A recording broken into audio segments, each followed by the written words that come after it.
Hello and welcome to the third season of the UIM E1 World Championship presented by PIF. And welcome to the two new teams who've joined the lineup this year. We're in Jeddah for round one of the all-electric race boat series, and this year is bigger than ever. 10 teams going head-to-head over 8 rounds on 4 continents, featuring some of the biggest names in global sports and entertainment. Over the next 10 months, the striking racebird fleet, guided by male and female pilots, will grace the world's waterways as they look to dethrone double world champions Team Brady. It's qualifying day here in Jeddah. With the new season comes a new format. It's time to meet the teams aiming to become the 2026 champions of the water.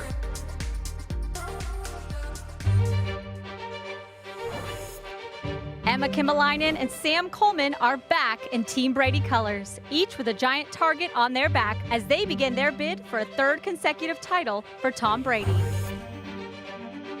There's no change to last year's runners-up, Team Rafa. Chris Lazaraga and Tom Shep battled hard for Rafa Nadal last year and promised to be fierce competitors again.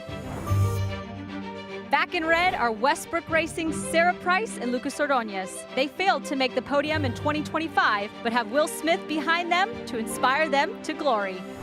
Newly crowned Season 2 Pilot of the Year, John Peters goes into bat again as pilot and principal for Virat Kohli's Team Blue Rising. His sights are set on the top step this season. Former F1 driver Danny Close will be breathing fire into Steve Aoki's racing team alongside last year's rookie sensation, Sarah Messier. Beware the dragon. LeBron James's Team Alula retains Canadian powerboat racer Rusty Wyatt. He's joined by Spanish racing driver Mireia Martí, who made waves with her 2 appearances in 2025. Didier Drogba's made a new signing. Ieva Milere-Hagen tasted victory in Lagos and is hoping to continue her winning ways at Team Drogba Global Africa alongside Micah Wilkinson. There's a new look for Team Miami with Timmy Hansen and Uruguayan rally driver Patricia Pita teaming up for the first time. Mark Anthony hoping they'll find their rhythm here in Jeddah. Sierra Racing Club is one of 2 new teams, but you'll recognize their faces. Katie Munnings combines forces with Eric Stark in a preseason power play. And it's a new team and teammate for Season 1 Pilot of the Year, Oban Duncan. She and 11-time kite surfing world champion Max Noche flying Team Monaco colors this year.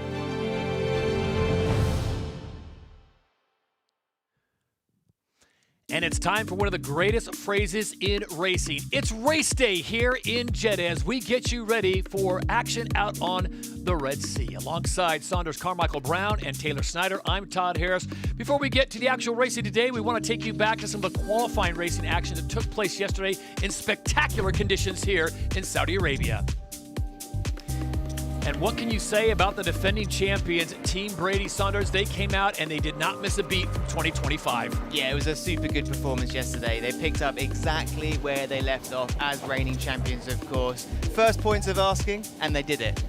You can't start a season in a better way than that. No question about it. So 2026 off to a bang for Team Brady and Tom Brady, the owner of the squad, as they pick up 3 championship points after being the top qualifiers from day number 1.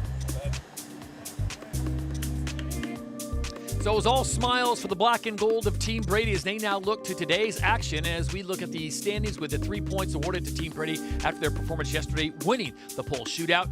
Aoki Racing Team finished in second, so they'll pick up 2 points. And Rafa, last year's runner-up, picks up 1 point on their march towards a title. So if you're new to E1, we want to bring you up to speed on what will happen today. You'll see all kinds of great racing, and at the end, we will crown a champion here in Jeddah. We'll have races 1 and 2. There you see the lineups for them on the left-hand side, and then we'll see the changeover, and this is an opportunity for them to punch their ticket all the way into final race 1. And that's something you'd love to do, Sam. Avoid yourself another race and possibly avoid a race-off. So less time on the water, less wear and tear on those beautiful race birds.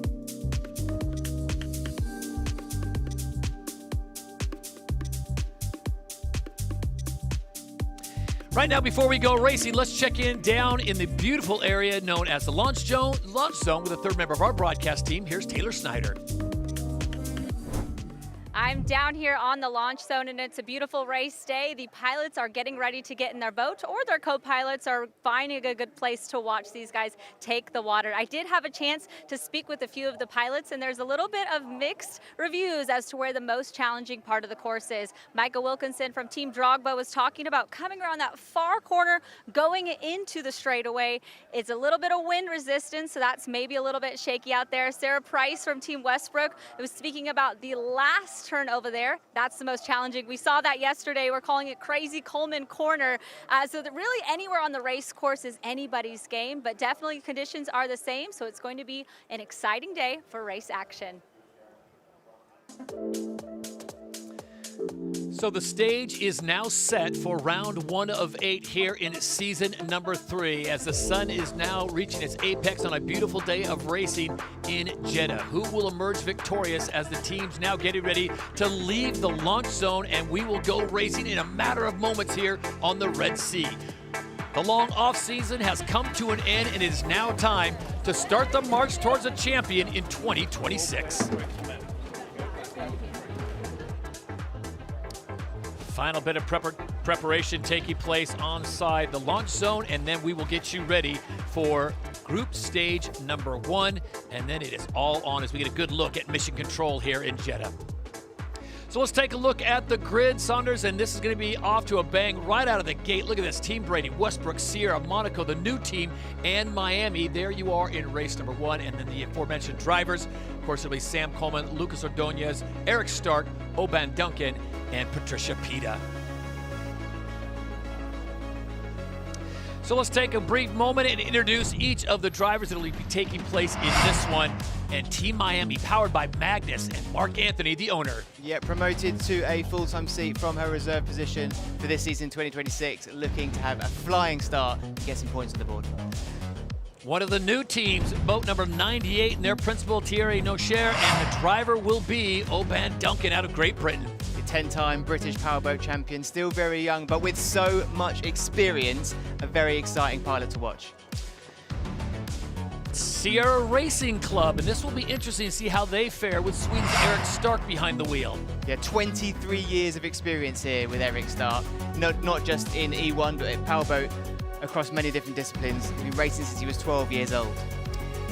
Came out racing very fast yesterday during qualifying. Westbrook Racing owner Will Smith, Lucas Ordonez of Spain will get the start. Switching his expertise from the asphalt and the tarmac into the racebird. Exceptionally well, good in E1, good performance both in races and qualifying. And the two-time reigning champions, Team Brady, owned by Tom Brady, and it'll be Sam Coleman, also out of Great Britain, that'll get the start.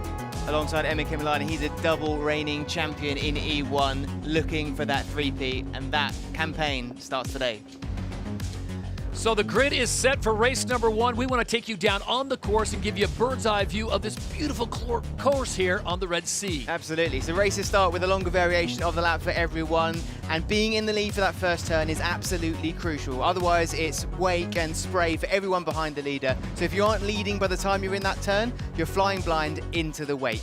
It's the first and final corners, according to our pilots, that are the most challenging part of this course. Technical turns alongside the fast straights that we have. Keep an eye on the long lap slip, because if you take it early, you can get dumped back into the wake. But if you do it at the right time, you can really help build your lead and secure that win. And there is the scene as you are looking live at the boats making their way into the milling area, and then it is going to be all on. So with 20 seconds to go here in Jeddah, this is the calm before the storm. Welcome to the E1 World Championship.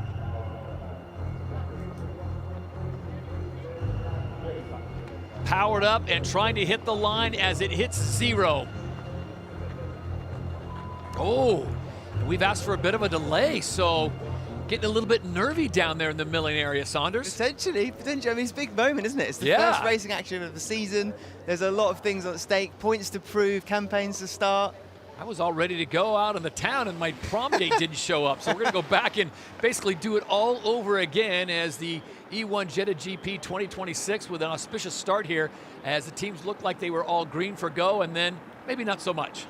It's something you don't want to get wrong. You know, the start procedure in E1 is so critical. It's all about timing, it's about patience, and making sure you come across that start line at almost exactly on 0-0-0-0 to get yourself into the lead for turn one, because that's essentially where, more often than not, Todd, the races have won or lost. For the fans that are just tuning in, what would you equate E1 to? What sport would you closely equate it to? Is this F1, MotoGP? What do you think? You know what the best thing about E1 is there isn't an answer. Nice. Because it takes things from all different disciplines. You know, when you think about how you actually control these power boats, you've got everything on a wheel like it is in single-seater motorsport, but there's pedals like there isn't in tarmac racing and four-wheeled racing. But then the aerodynamics, the hydrofoil works similar to how it does with foiling and racing. Right. And then the powerboat element with actually, you know, all the power coming from the back and pushing you out of the water. It's different disciplines, and that's why it works so well for people from different expertise to do well in E1. So as the 5 teams get in position for group stage race number 1, let's check in down in the launch zone with Taylor once again. We're about to get underway here. Sarah Price, Westbrook Racing. It is the first race day of the season. What are your thoughts? What are your feelings today? I think it's just a matter of getting out there. I know the lineup chute is pretty tight, so that's going to be a nervous thing for a lot of the drivers. They did just red flag it and restarted it because they had their first try didn't work out. So hopefully the second try works out. But I think it's all about the start here at E1. We all know that. And so fingers crossed. And your teammate Lucas is in there now. What thoughts go through your brain as a pilot when you are almost there and then they red flag and you kind of have to redo it again? I think you have no choice but just to reset. You know, you leave everything in the past and then you just think about what's ahead. But I think, you know, the key is just staying focused and making sure that when your time does come and you execute everything properly. These boats are technical, so like it's a big numbers game and you're just sitting there trying to make sure you hit all your points as a pilot. And you guys have done an excellent job yesterday. Obviously, you didn't get the qualifying points, but you were still up there in that pole shootout. That definitely has to give your team a bit of confidence going into race day today. Definitely. I ended up setting the fastest lap yesterday, but it was in the wrong session. So I need to learn how to set that fast lap during qualifying time, not just time trials. Well, you guys did an excellent job. Best of luck here today. Thank you. And what a way to prep for Jeddah, as Sarah Price spending some time doing the Dakar Rally, so she is time acclimated. Yeah, she's off the back of some good success with the Defender team, and she's been in the area as well for a few weeks now, so very much acclimatized. Interesting fact, Todd, from yesterday, when it comes to looking at stats, it was actually Team Westbrook that statistically spent the most amount of time on the foil, which means setup-wise, they clearly had something. Yeah. That's the perfect place you want to be. That's what gets you the speed. That's what gets you the control. And they're doing it better than anyone based on yesterday's timings. And that fastest lap in race day is worth 1 point. So there's the silver lining there. I know Sarah was looking and hoping for that top position and get the 3 points that went to Team Brady, but they will pick up that single point if it's the fastest lap, as the teams now get themselves back in a milling position. See the super yachts looking on, great vantage points all around the harbor here. And so we will do it one more time. Just moments ago, it was waved off, asked for a 5-minute delay, so the teams get a little nervy. They'll get themselves into position, and then it is all on. So much of E1 is about getting yourself into the lead early or being able to bounce back from when things go wrong. So just thinking who can get on the foil, who can hold on the foil, who can be efficient and kind of come back from those moments where the weight completely sets them off balance. That is what makes the difference in E1. Less than a minute away from the start of this first race of the day on race Saturday here in Jeddah. It's Group Stage 1. This is a race for position, as Group Stage 2 will be waiting to see the results of this one. So now they start to creep up. The 5 teams participating once again. We'll get them as they head on the way as we go under 30 seconds away from the start of racing here. This is a bit of the E1 I love, is the race before the race. Trying to get across the line at the most optimum point to get that all-important lead into the first set of turns. There's lane position, there's a priority, there's a place you want to be, but it's all about this point, when you launch, when you time it. Who has done the best job? Team Westbrook looking like they've got the edge if they time it well. And as they come to the line goes white. We are go, go, go in Jeddah. Looks like Brady have timed it better coming up on the inside. Is it going to be Sam Coleman who gets the best line into that corner? Oh, a big lift off there, something. And Lucas Ordonez has the inside line. He's going side by side. Look at this battle. First race of this race seems to be won by Lucas Ordonez. Now, can he hold this position? Everybody else now impacted by that wake, that spray. It impacts visibility, it impacts the efficiency and the balance of the boat, and it allows Lucas Ordonez to pull ahead. Obed Duncan getting very loose there on the back. It is Lucas Ordonez out in front. Westbrook Racing with Will Smith as the owner, building a nice lead here. Here comes Eric Stark making a move on the outside. You see Sam Coleman and Team Brady. They go 1, 2, and 3 here in the first race of the day. Good start from Lucas Ordonez. Look at the gap he's managed to pull away by having that clean water. Now it turns into strategy. There's a use of a long lap and a use of a short lap still needed to be done. My instinct would say that if you're in the lead, get the short lap done earlier, extend that lead, and then create the gap you're likely to lose when you do the long lap later. And doing that short lap earlier, correct me if I'm wrong, Saunders, that's getting you more clean water, and the longer you stay in clean water, the better chance you have of foiling. Better chance of foiling means you're going to be faster. That is exactly it, and it looks like Westbrook have done what we predicted. They've taken that short lap to extend that lead even further.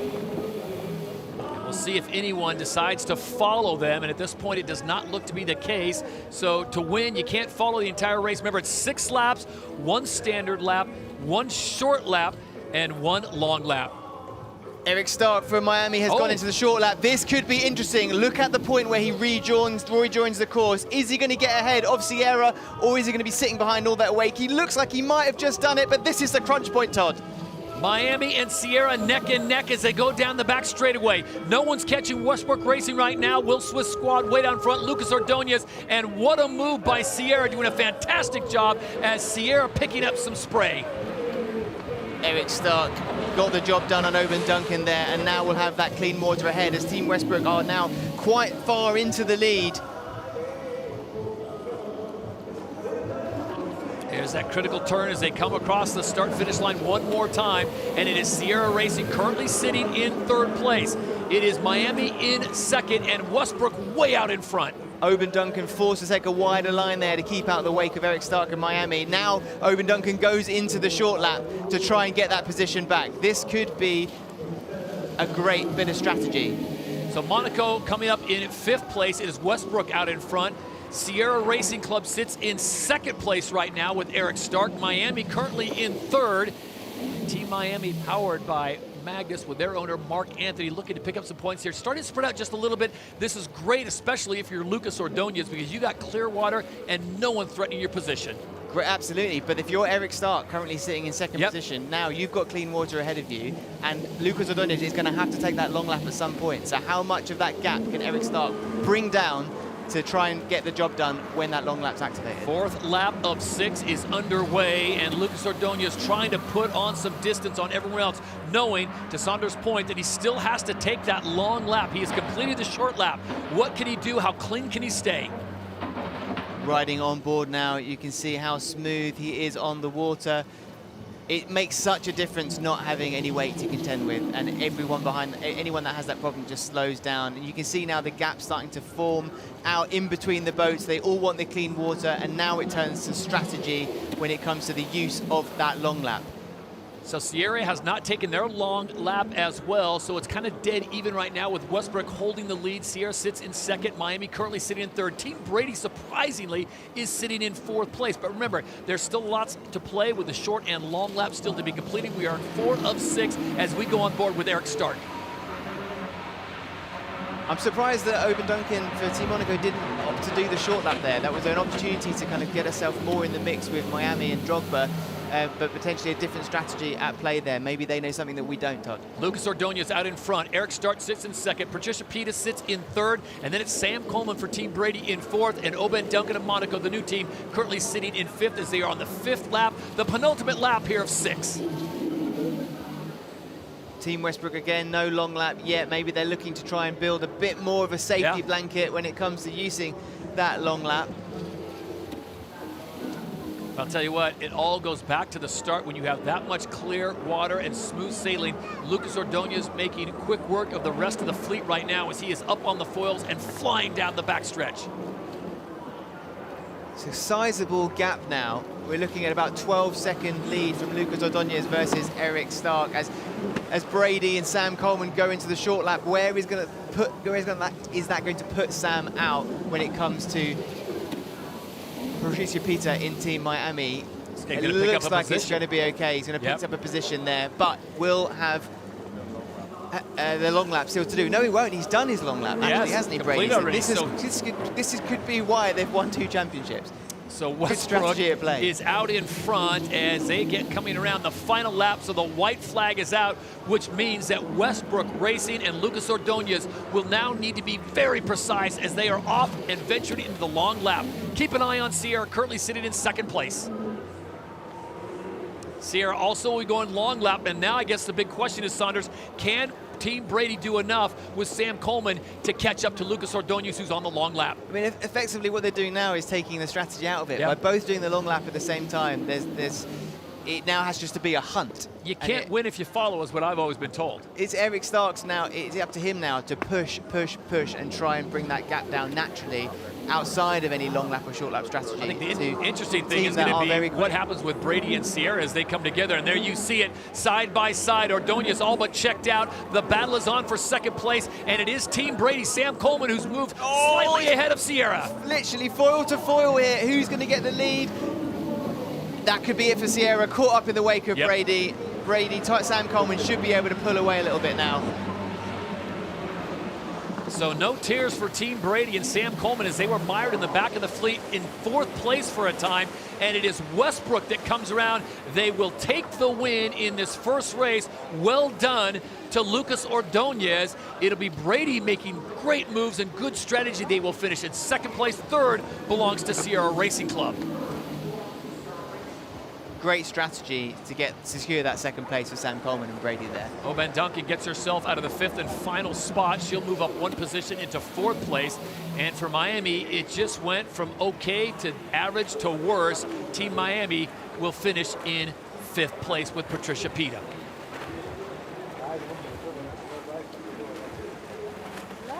Oh my. So what do you think? It was a stellar race, and obviously it came down to that start, the clean start, and what a performance by Westbrook Racing and Lucas Ordonez out of Spain getting the job done in race number 1. And we now go on board with Westbrook Racing. A quick chat with Lucas Ordonez as he makes his way into the launch zone. Lucas, congratulations. Take us through that opening stretch and how quickly you were able to get up on the foils.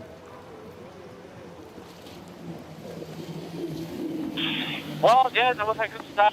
As always, we worked really hard as a team here in Westbrook Racing to nail the stats, and yeah, it's been a good start also of the first round of the season, but it's still a long way, so we cannot celebrate at all.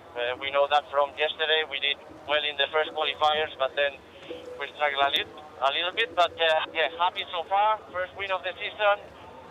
Let's keep it up. Muchas gracias, Lucas Ordonez. Congratulations as they get the win in race number 1 here in Jeddah as we kick off race day. So all the race birds making their way back into the launch zone. And plenty to digest here. You talk about the strategy. It almost worked to perfection for Team Brady as they were in 4th place at one point. Saunders worked their way all up to finish a very respectable 2nd. It's a very good use of effective strategy at play there. And it's a sort of performance you expect from 2-time champions, right? They understand how each other work. They have a good relationship with the team. They know how to predict the races, how they're going to unfold, and they did it very well. I'm sure they would have wanted the win, but right now this is all about just getting a good performance in and getting yourself in a good place for the next race. So the breakdown from Sarah Price in one word, epic, as he got off to a great start. As he said, though, plenty of racing still to go, but a great way to kick off race day here in Jeddah.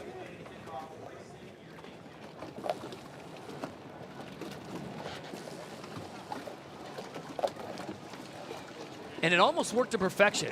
I feel like if this was a 7-lap race, Sam Coleman may have gotten Ordonez, but Westbrook had built such a big lead on the start that it's just next to impossible. They were waiting for Lucas to make a mistake. Let's find out more as we send it down to Taylor.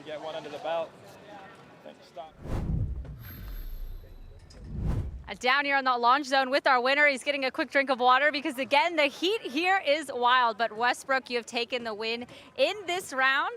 It was all about starts, and you proved that out there, Lucas. Yeah, that was a good start. We worked really hard to nail the stats, as I said last year. And, yeah, it worked well for us. At the beginning, I saw Brady coming ahead of me, but then I think he dropped from the foil a little bit. It's so tricky, the conditions.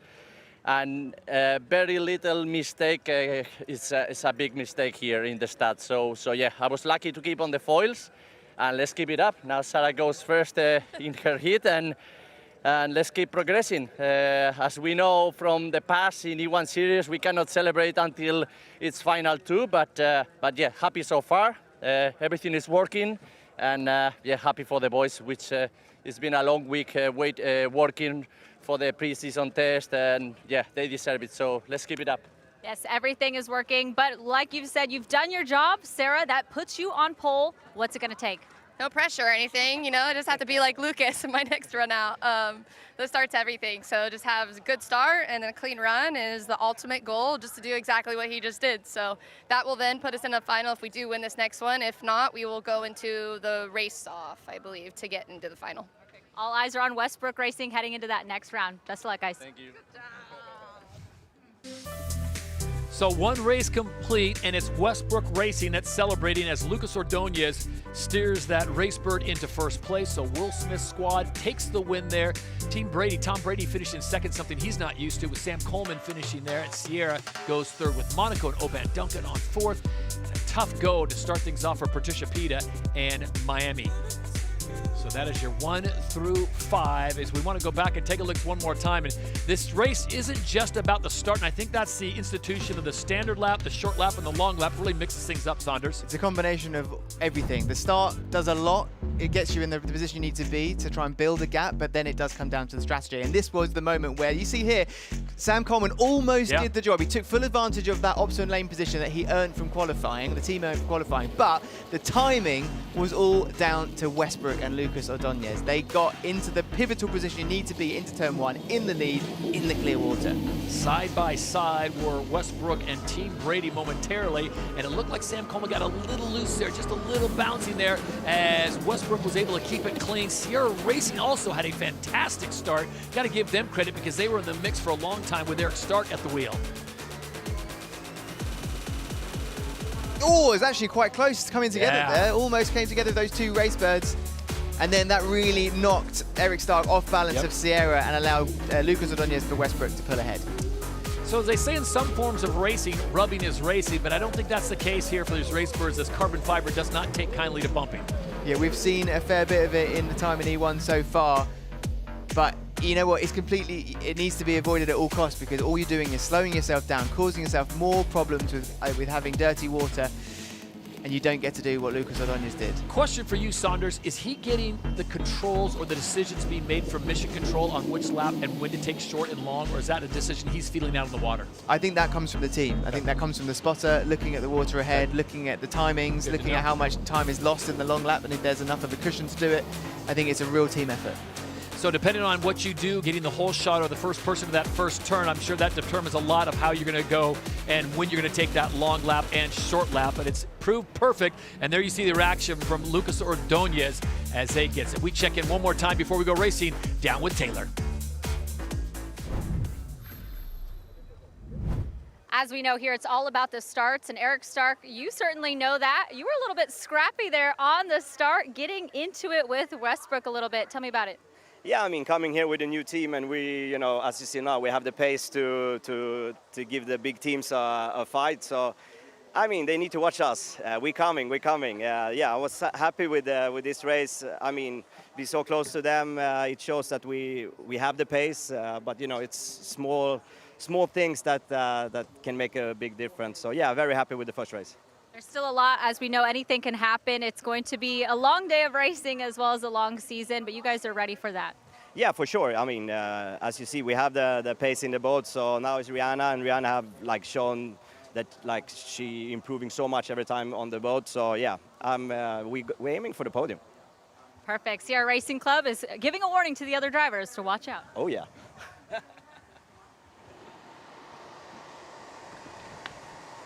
Continue on here at the E1 Jeddah GP.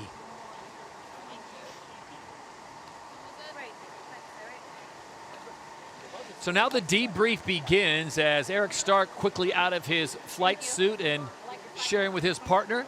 Taylor getting the inside scoop from all the drivers down there on the water. And Not quite as warm as it was yesterday, Saunders. Everyone looks pretty comfortable, but excited about the racing ahead, and that will take us staying here in group stage number 1. It'll be Group B that'll come out, and this will also be a bunch of heavy hitters out there looking, hopefully, to try to get themselves into final race 1 in a top position.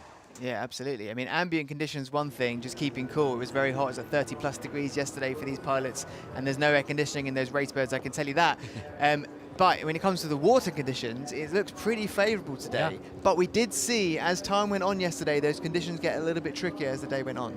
So Taylor down there in the launch zone will get us the latest weather information, which you can. The breeze just seems a little bit less than what we saw yesterday during qualifying, so not as many ripples out there on the Red Sea. As Lucas Ordonez is trying to get cooled down, continues to debrief with his partner and his team to find out where the best speed was, where the best lines were, as the data will be broken down, no question about it. But wow, look at this.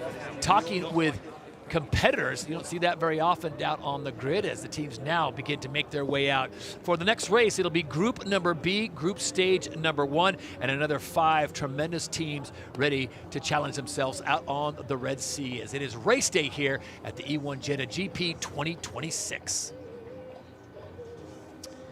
It looks like Aoki Racing Team will be the first ones to make their way out. Nope, they are the second ones out. So settle in as we get ready for the second race here in Group Stage number 1. Westbrook Racing already winners in Group Stage number 1 as they will sit and wait to see what happens for Group Stage 2.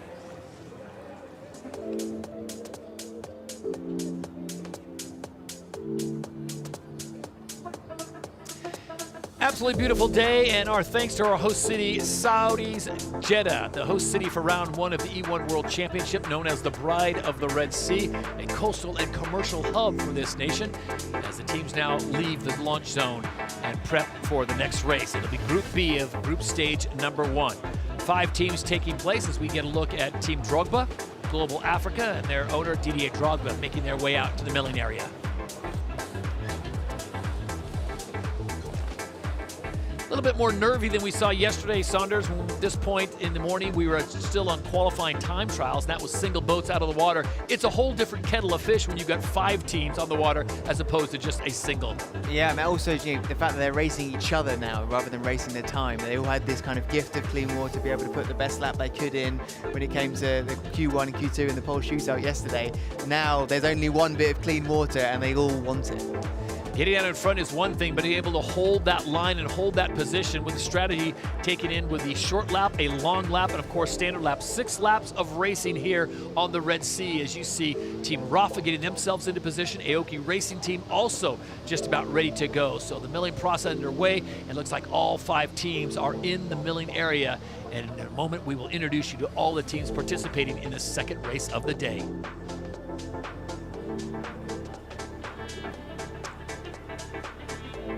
Comms taking place to the driver, making sure that everything is checking out. All the specs are right. If you're with us for race number 1, you saw that right at the start of the race. Teams asked for a 5-minute hold, and they got a chance to go out there and do a little course recon as we are coming up on 6 minutes away from the start of this race. So, crossing all the T's, dotting all the I's is the mission at hand as we take you on board Team Drogba.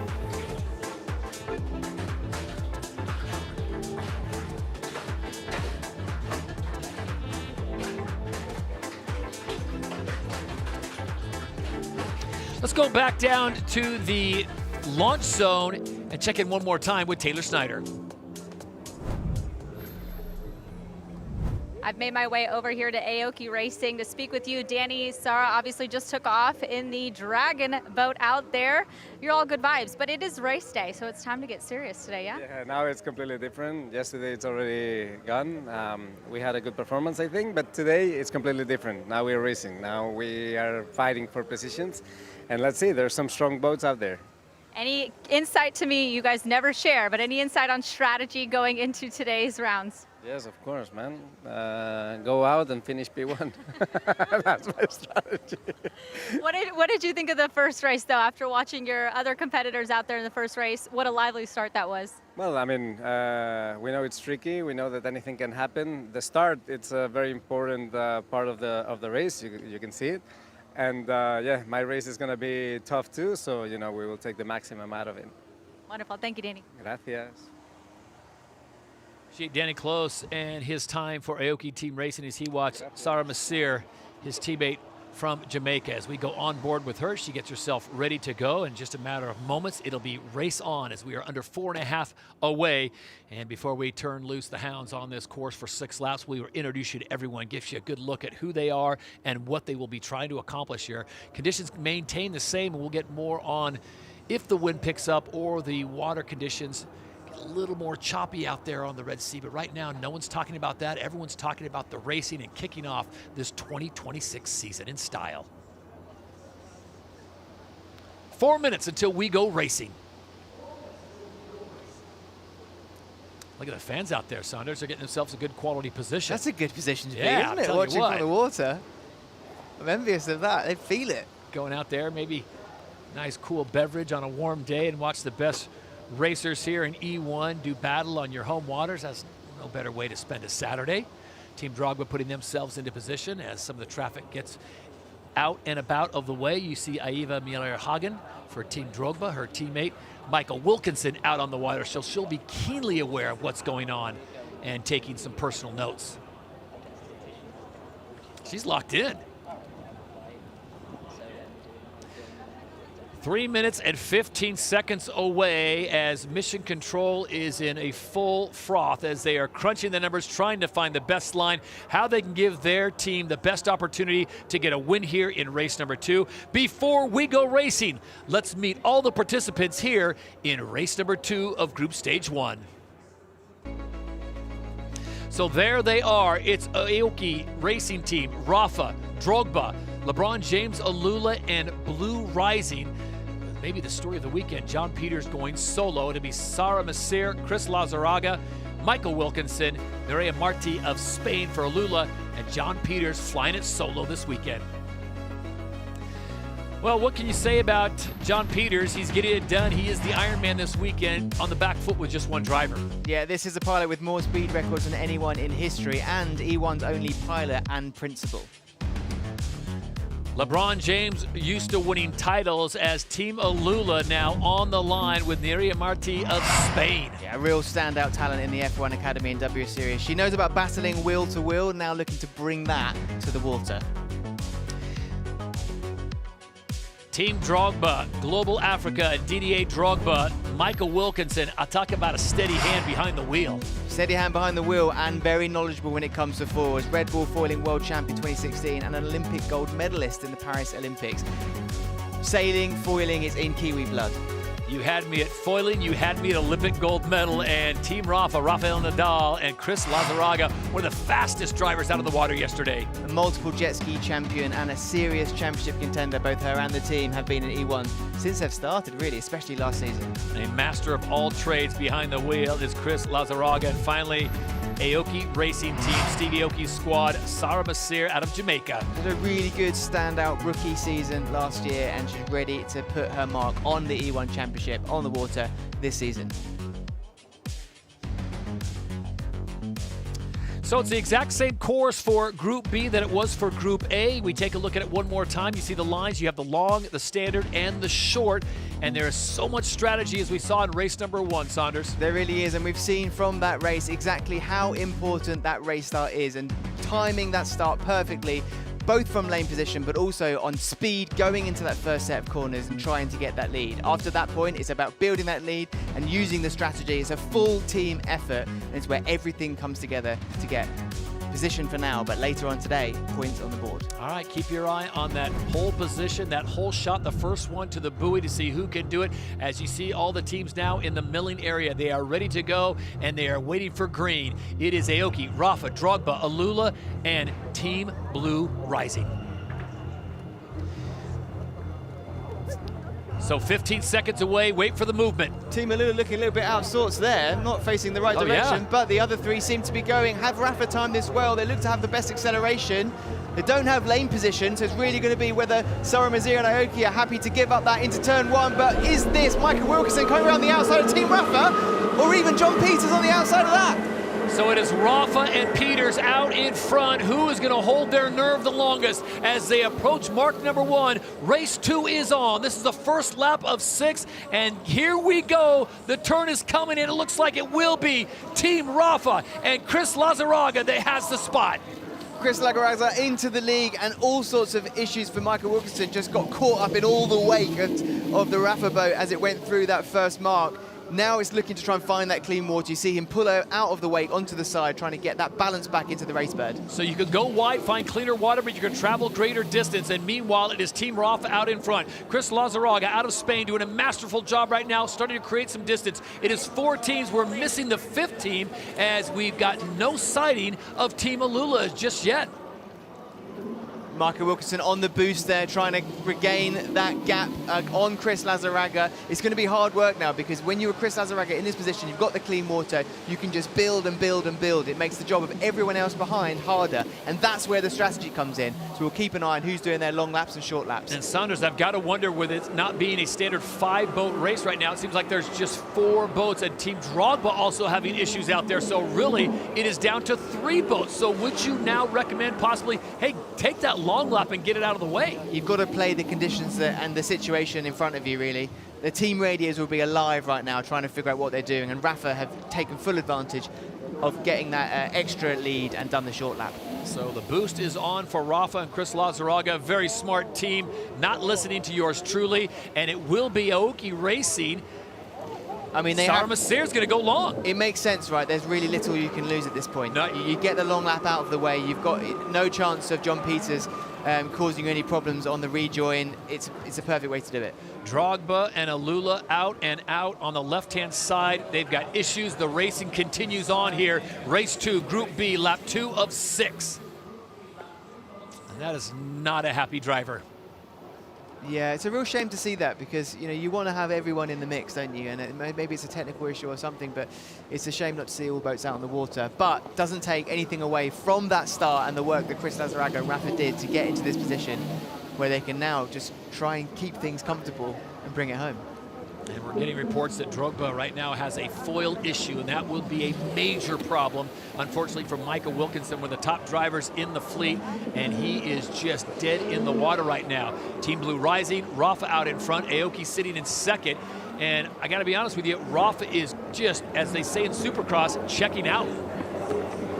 Yeah, I mean, it's just bringing it home now, isn't it? I mean, they've got such a big gap, 32 seconds on Aoki behind. So when they do eventually do that long lap, they can pretty much do it whenever they want, albeit anything changing. So if you're just new to E1 and you're asking yourself, what does this Group Stage 1 mean? This is a race for position in Group Stage 2. So this gives you pole position. And Saunders, we've seen through 2 races so far how critical that pole position is.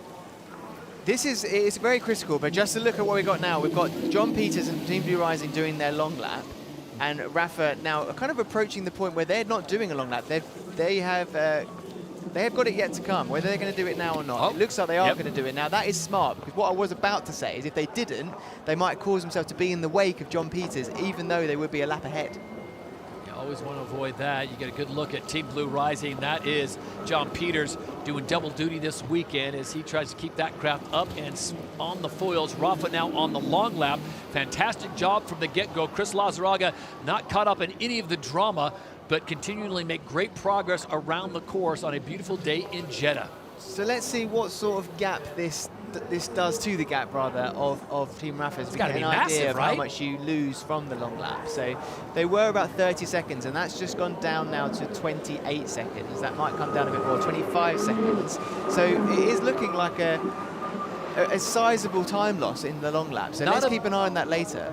Not a betting man, but if I were, I would probably put your lunch money that no one's going to catch Chris Lazaraga with a 28-second lead. No, not at all. And especially the gap between Sarah Mazir and John Peters is even bigger than that as well. So this kind of is now just completing the running now. It's going to be very difficult, despite. All about race for position in the next race, which will be Group Stage number 2 for Groups A and B. There'll be a pilot swap, and then it is all on. But right now, all indications are that Rafa today on race day is fast. Chris Lazaraga out in front. So interestingly, that gap now between Chris Lazaraga and Sarah Mizir has effectively halved by that long lap use. and Sarah Mirza still has her short lap to do. So that could come down. She's doing it now. Let's see how much that brings the time down. I don't think it's going to change for position, but it's a really good indicator of knowing how that strategy plays out for the rest of the day. Aoki taking their short lap now as Team Blue Rising also swinging around. So the Pink Dragon is turning it loose as Rafa, and we're getting word that Team Blue Rising will also be taking their short lap as well. So it's gotten considerably closer as we speak, but we are down to lap 5 of 6, the penultimate lap. One more lap to go, and the long lap for Rafa is complete. That short lap from Aoki was about a 10-second gain. Yeah. So if that's what we're working with, we can start thinking about how that strategy plays out for other pilots across the day. Everybody seems to have taken their short lap and long lap now. So now we are just racing until the end, and only just over 7 seconds between first position and second position, but then a 30-second gap between first and third. I think for Sarah Masir of Aoki Racing, she rolled the dice. It did not come up Yahtzee, but she took the chance and had to make a strategic move. And right now, it is all coming home in the final lap. The white flag is out, and it is Rafa with Chris Lazaraga. Got the whole shot. Fantastic start off the line. If you're just joining us, problems on board technically for Drogba and Alula, as they just not able to complete that first lap. So it became a 3-boat race here as the race birds are out in flying. 2 more left-hand turns, and the win will go to Team Rafa. Really disappointed in Chris Lazaraga taking all the drama out of this race for us as she just checked out and got the Rafa colors across the line for the win. It is Rafa and Chris Lazaraga getting the win here in group stage number 1, race 2. Great job by Sarah Masir of Jamaica and Aoki Racing Team, finishing in a tight second. And credit to where it's due for Team Rafa, because even though it was a very comfortable win, she still increased that lead in that last lap. Well, I think you rolled the dice if you're Aoki Racing and you're hoping that Chris Lazaraga is going to make a mistake, because that really was the only chance after 2 laps, with that lead going as high as 30 seconds. As Team Blue Rising will bring it home for Virat Kohli, the owner. John Peters doing a masterful job out there, getting a good start, just could not keep it as smooth as the other 2 race birds. So he will come in, finish in 3rd place. Disappointing first race, though, for Drogba and Alula, as they will try to get that all sorted out. But more than likely, they are on their way to a potential race-off.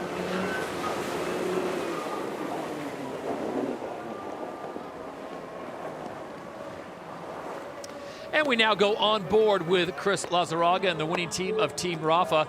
Chris, congratulations, great move out there. Did you realize how big of a lead you had halfway through that 6-lap race?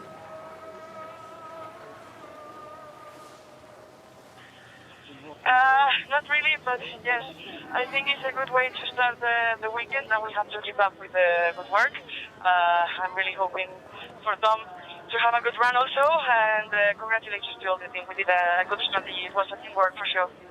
Chris, appreciate the time as her teammate looks on, multitasking, talking with us and parking the race bird at the same time. So Chris Lazaraga gets a nice clap of the hands for her French teammate, being very humble there, because that was a dominant performance. It was dominant, but there's a lot of learnings they can take from that. They can take a lot of confidence from how the pace that they showed. Sure. Despite not really needing to, they still were able to build their time and improve that gap on the people behind. It's not, we're talking about some real competitors with Sarah Mirza and Aoki behind, and they kept making that gap bigger and bigger.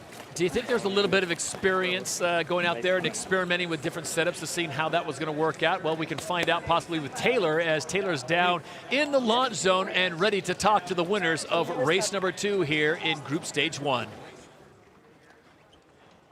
Team Rafa has got it done today. Chris, you were out there, and wow, what incredible pace you showed in this round. I have no idea what was the pace, but... It was fast. It was very fast. Okay. Well, it was a P1, I think, in the end. When we all get to that grid is what we all want. So, of course, I'm very happy. And the day is very long, so this means nothing. We have to keep our heads low and continue.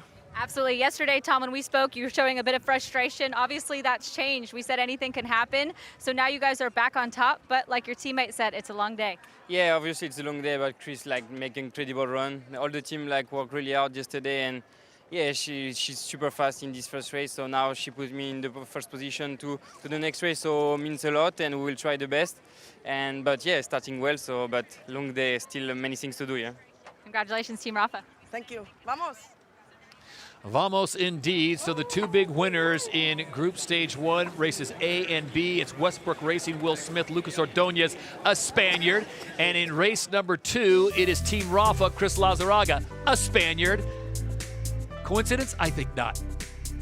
So there you see the race results. It is Rafa that gets the win, Aoki second, Blue Rising finishing in third, and problems for Drogba and Alula as they were unable to get the technical bugaboos worked out before the start and during the race. It's a real shame that I feel like we were robbed of a battle because Michael Wilkinson looking like he was looking very competitive until that moment. Well, the beauty of it all is you're saying there's still a chance for Drogba and Alula to make it into Final 2 and claim the victory here, but there's going to be a lot of work and a lot of uphill battles because some of the teams are just on it today. You've got Westbrook Racing, Team Rafa, and of course Team Brady looking to be the top of the pecking order here in Jeddah.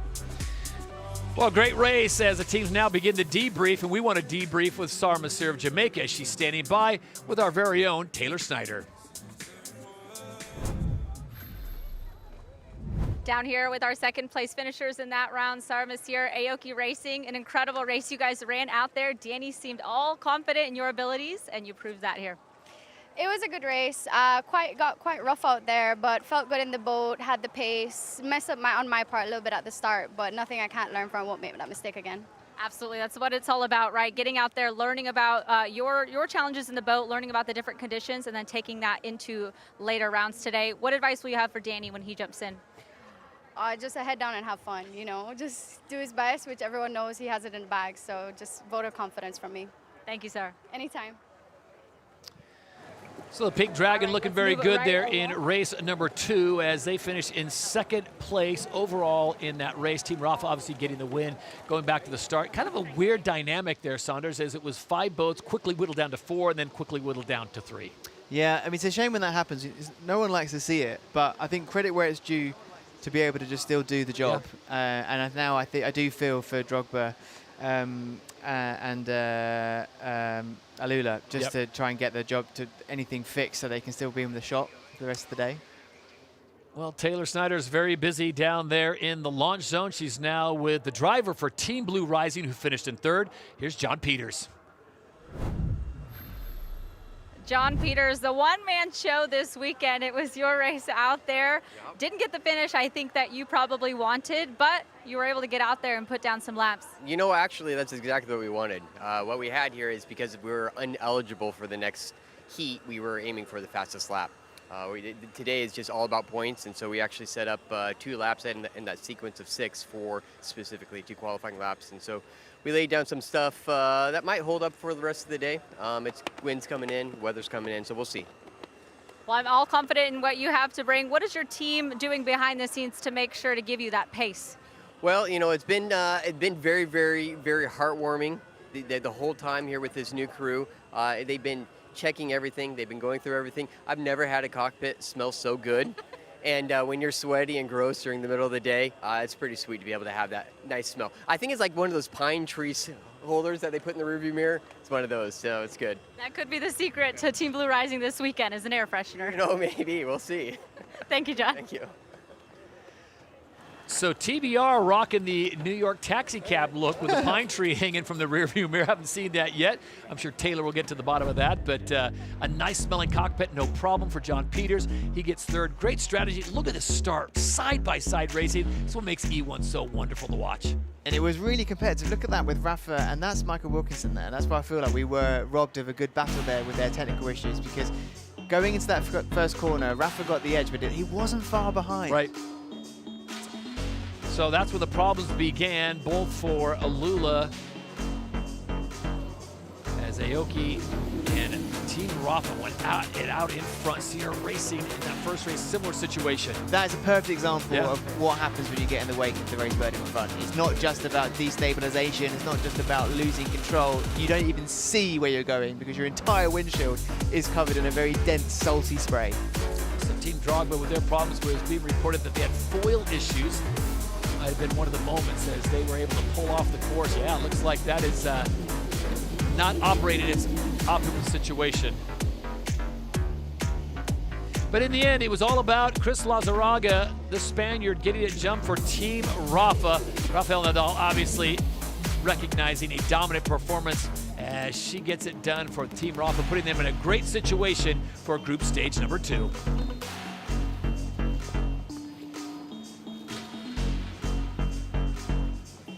Smooth, you made a good point, Saunders. Even though she had that massive lead, she had to keep it upright, had to keep it on the foils, and might have dropped off the pace just a little bit, but could you blame her? I think the rest of the fleet, not even around her, didn't even see him. Yeah, I mean, it's the first racing of the day. There's a lot more still to come and a lot of lessons you can take from that. All right, before we move on to more racing, we head back down to a very busy launch zone and Taylor Snyder. Team Alula has made their way back up into mission control, I assume, to make sure everything that is working with their team principal. But I did get a quick update from them. Unfortunately, their last did not start. DNS in that last round was due to a battery reset issue. So the team right now, they had to go through a power cycle to get that boat turned off, wait a little bit and get it back turned on. And unfortunately, they did miss that 30-second period that they had to get going on the water. So hopefully we'll get the boat back in order and ready for next round. All right, thank you very much, Taylor. So basically, Saunders, a case of unplug it, wait for a few seconds, plug it back in, and hopefully it resets. Yeah, classic. But it's unfortunate to see, but I'm just glad that hopefully it's been resolved, because we want to see as many race birds out in the water as possible, battling for those wins.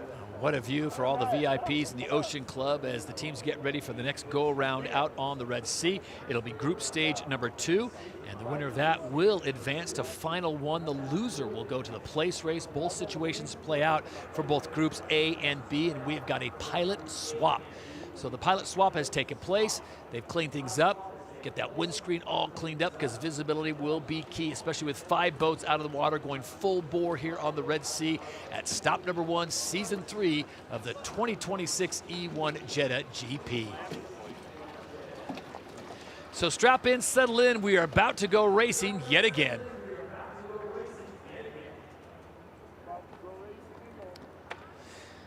Busiest spot right now is the launch zone. Final preparations are being made on a hazy day here in Jeddah as the teams get ready. As we progress on down the ladder, group stage number 2, it'll be Group A participating out here. Beautiful architecture in this area. The gateway to Mecca here is Jeddah. And there we go. Teams getting into place. Sierra Racing Club, Rihanna O'Mara Hunt, the Kiwi, taking over for Eric Stark. Team Monaco, they'll be putting in Max Nocher. First day of racing for both Team Monaco and Team Sierra Racing Club here in E1, joining the championship. Mix of experiences and disciplines across both sets of pilots here, but this is their first competitive racing. An exciting prospect for them. Let's see what they can do.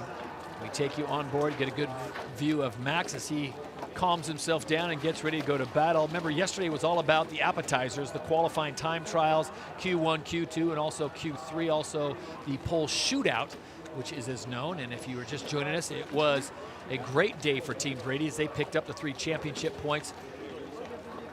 The defending champions from last year doing a fantastic job. Team Rafa picking up that single point as well. A little bit of a surprise with Westbrook Racing. And Sarah Price right there under the umbrella, who put up one of the fastest times of the day, going 1:04. They just missed out on the points, but they will pick up that single point for the fastest time. Yeah, and points go a very long way, of course, not just because that's what you want to get to win the championship, is the amount of them. There wasn't a lot of point gap between first and second in the championship come the end of the season last year. That battle was very much ongoing into the last race. Some of the questions I'm getting on social media, Saunders, are all these race birds prepped the same? Does everyone have the same, basically, power base to work off of, identical setups? Yeah, that's what makes it so exciting, is in terms of like the extra powertrain and the battery, it's almost like a spec series. They're operating the same machinery. There's a few little things they can tweak themselves, the elements of customization. A lot of it comes with the setup of the wheel and the trim, but then ultimately where it differs is the prop choice. Right. Now the start of yesterday and the start of today, they make a prop choice. Now effectively that's the metal bit of machinery that's moving the boat forward in the water, and the prop choices comes in different sizes. one size, the kind of larger size, being the one that gets you up to speed quickly. It gets you that torque, that movement in the water, but not necessarily good for top speed because it creates drag. Whereas on the other side, the smaller ones, you can have a really high top speed without the drag, but getting out of the water when you're off the foil can be a little bit slower. So it's getting that choice right goes a long way. So filing the balance is exactly what they're trying to do as Sarah Price gets all buckled in, the young American, fresh off her foray in the desert in Dakar, as we check in one more time with Taylor Snyder. Rusty, we're down here standing in front of the boat. I said battery reset issue, but tell me a little bit more about that race. Yeah, it's just unfortunate for Nuria. You know, it's such a problem that is tough to solve in a quick matter. So, yeah, I got a feel for her there, but we're still in it for sure. We got one more group race here, and hopefully we can put it. If we win, we go right into the main. So that's definitely our main goal. That is your main goal. We were just going over the race day flow. So obviously winning is the ultimate goal, but what happens after that? Yeah, if we get 2-3, we'll still go into the final to the race off, place race, and then that'll determine the start of the final. So, like I said, there's definitely still lots of hope for us to get it, and that's our main goal. At least get in the final and give us a chance to fight for a podium position. Thank you, Rusty. Thank you. All right, Rusty Wyatt of Canada hoping that all the bugs are worked out for Team Alula. LeBron James' team looking to still make some noise here in Jeddah. And he will be coming up in the second race of Group Stage 2. Eric Stark looking on. Hoping that Rihanna O'Meara Hunt, the Kiwi driver, can do some great things here in Group A for Group Stage number 2. It's got to make you nervous, and you made a good point on all these boats being basically same power plant, but you can change the setup a little bit. You got to make sure that you've every little detail, because you find yourself in the milling area and all of a sudden, oh, we got an electrical issue. Yeah, but I mean, at least there's the shared knowledge there, and yeah. I think sometimes there's a mutual respect where when it comes to parts and spare parts, they kind of look out for each other and say, we'd rather you have you racing than not racing. It sort of feels like you could be a difficult team in that situation, but it is quite a nice paddock until they get on the water, and then it's all about winning. So with a karting background, it is now on to Rihanna O'Meara Hunt. She'll try to work her magic there for Sierra Racing Club and see what she can do here in Group A for this Group Stage 2 racing out on the Red Sea as she gets the gloves on and gets ready to go. She's the team's reserve driver, filling in for Casey Munnings, who unfortunately has a bit of a knee injury at the moment. She's there on site, someone very familiar with the world of E1 and the world of rally. She moves over from Team Alula to Team Sierra Club Racing, and here's Nuria Marti with Team Alula discussing that issue in the Racebird that stopped her from being able to race previously. So you see the frustration on her face, unable to go. She got a look at Team Brady with Emma Kimmelainen and her squad that won the pole shootout yesterday, picking up 3 championship points, making her way out to the milling areas. We get set down to business for the next race coming up in just over 6.5 minutes, and we will introduce you to all the drivers out there and their teams before that happens. But we've got 2 races complete here on race day, as we call it, Championship Saturday here at the E1 World Championship, presented by PIF. Beautiful Oper Bay, the host, and Team Monaco now leaving the launch zone. So an opportunity for Max Nocher to do some work out on the Red Sea. First time getting to see what he can do behind the wheel of a Racebird competitively when it comes to battling other Racebirds on the water. We've seen him obviously do timed laps in qualifying yesterday, but looking forward to seeing him battle. So as you look at the water out there, Saunders, does it look similar to what we had yesterday, or does it look calmer? I think overall maybe calmer than how it ended yesterday, but it definitely feels like that chop has picked up, and it's quite a unique chop here because of the salinity in the water. It's quite harsh and punchy rather than a kind of a longer rolling swell that's almost predictable. If it catches the foil at the right moment, it can just push it left or right and completely put you off balance, potentially into the wake of another Racebird around if that's the scenario they find themselves in. But it does look like it's getting more difficult, and we've had some update from Taylor on the ground, who's been speaking to some pilots. She said that they're saying that the straights on the the top and the bottom of the course, they're finding the trickiest, especially going into the wind, keeping up in the foil, keeping balance. And then kind of on the comparison of that, those first 2 red buoys trying to keep the foils down to make the turn efficient, they're finding it quite challenging. Fans getting themselves into position, finding a good spot to watch the racing action here as we kick off Season 3 of the 2026 campaign. Another question coming through on social media. A lot of people want to know, what is the top speed? What is the top speed that we've seen in E1, and what is the normal, let's say, average speed that they'll be doing on a straightaway? I mean, I'm not sure about this course because I haven't seen those stats come in, but I think it was around about the 88 mark yesterday. Kilometers an hour. Yes. Yep. But it's always hard to try and translate for people that maybe aren't used to for knots and speed on water, because you always got a constant thing against you, the friction you get from the water, and the difficulty is to create that torque and speed from a boat pushing against that friction is so much more than it is with wheels on tarmac for anything, so it's quite hard to translate, but yeah. Gotcha. Challenge level is 4 out of 10, so to give you an idea, if it was perfectly glassy, there was no wind, and it was just like sailing on ice, it would be at a 1 or a 0, but it is at a 4, so that gives you an idea. And there you see the weather conditions currently, 82.4 degrees on Fahrenheit, that's 28 Celsius, quite a bit cooler, a good 8 or 9 degrees cooler than it was yesterday, and the breeze continues to keep things at a very comfortable pace as teams all get themselves into position as we come up now on the final 3.5 minutes before the start of this second race for group stage number 2, and then we'll have a pretty good idea who's going to be going on to final 1, and that is the key. If you can avoid that race off, that's one extra race opportunity for things to happen, and you want to definitely avoid the place race, because the place race is just for positions 7, 8, 9, and 10. So a lot of races still to go until we crown a champion here in Jeddah. And there you see Team Miami trying to get themselves into position.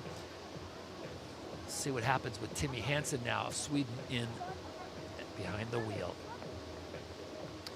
All right, all in the milling area. That gives us a great opportunity now to introduce you to the grid and the pilots that'll be taking place in this race. Across the board, it's Westbrook, it's Brady, it's Sierra, it's Monaco, and it is Miami. There you see their owners, star-studded field in both sports and entertainment. There you see the drivers. It'll be Sarah Price, Emma Kimmelainen, Rihanna O'Meara Hunt, Maxime Nocher, and Timmy Hansen for Miami. Speaking of Miami, Team Miami, powered by Magnus owner Mark Anthony, their driver in this one, Timmy Hansen.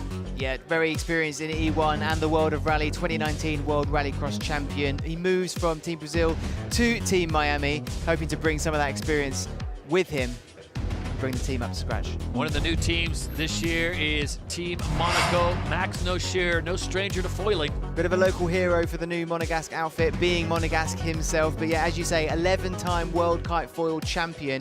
His understanding of hydrofoils is probably very unique and maybe most technical knowledge of anybody on the grid. Sierra Racing Club also on the grid for this one, and substitute driver Rihanna O'Meara Hunt brings the pride of the Kiwis to Jeddah. Absolutely, a Kiwi sensation, swapping 4 wheels for foils. Pretty formidable background in the karting and the GT4 racing world, so excited to see what she can do on the water.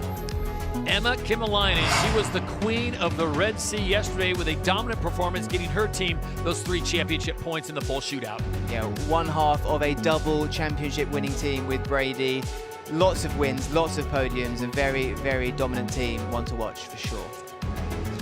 And another dynamic racer on multiple disciplines, Sarah Price for Westbrook Racing and Will Smith. Very, very recent success with Dakar. She's actually the 3rd woman in history to win a Dakar rally stage as recently as last week. So she's very accomplished there, and very accomplished on the water in E1 too. And very accomplished in front of the camera as a stunt double in Jumanji. All right, here we go. Same course once again. It looks beautiful right here. It looks awfully glassy and smooth, but that will not be the case with all of these race birds going full tilt. It won't be, especially if they cause themselves issues with getting each other's wake. They'll all do that kind of first extended lap initially, but then it's all about who's in the lead, who can dictate the pace of the race, and then use that strategy the most effectively to make the win possible. 6 laps in all before the race is completed as we get ready to go here on the 3rd race of the day here at the E1 Jeddah GP 2026. Under 30 seconds to go. This is the calm before the chaos. Mission Control, they're all tuned in. They got their laptops plugged in, ready to crunch the data. The countdown to chaos. I think that's what we should call it. This is the moment where that timing comes down to just decimals of precision. And they are off. Here we go. Can't hit that line before it goes to 0. It's looking good for Emma Kimmerlein, although has she maybe gone a little bit early? She's going to have to lift off and give someone else an advantage. We'll see. Has she timed it perfectly? It looks pretty good, but then it also looks good for Timmy Hansen around the outside. He's got more work to do into that first turn, but he's got the clean water. Oh, look at Sarah Price coming up on the inside, taking full advantage of that lane position. How's your timing, Sarah Price, as she has the inside line, but can she hold it? And it looks like Emma Kimmerleinen's going to roll over the top. I think that's worked out perfectly for Timmy Hansen. Those two having to look out for each other. He managed to get the outside line and the clean water, but can he keep ahead of Emma Kimmerleinen going into this back straight? They've got the wind behind them to push them forward. It'll be pushing down on the boost to try and maintain. Oh, it's foil to foil! How about that? It is full throttle situation here in Jeddah. Kimmerleinen comes up on the inside for Team Brady. Does she have the overlap? It looks good. Westbrook now mired back in third with Sarah Price. She's trying to work her way through the traffic. And now the strategy begins.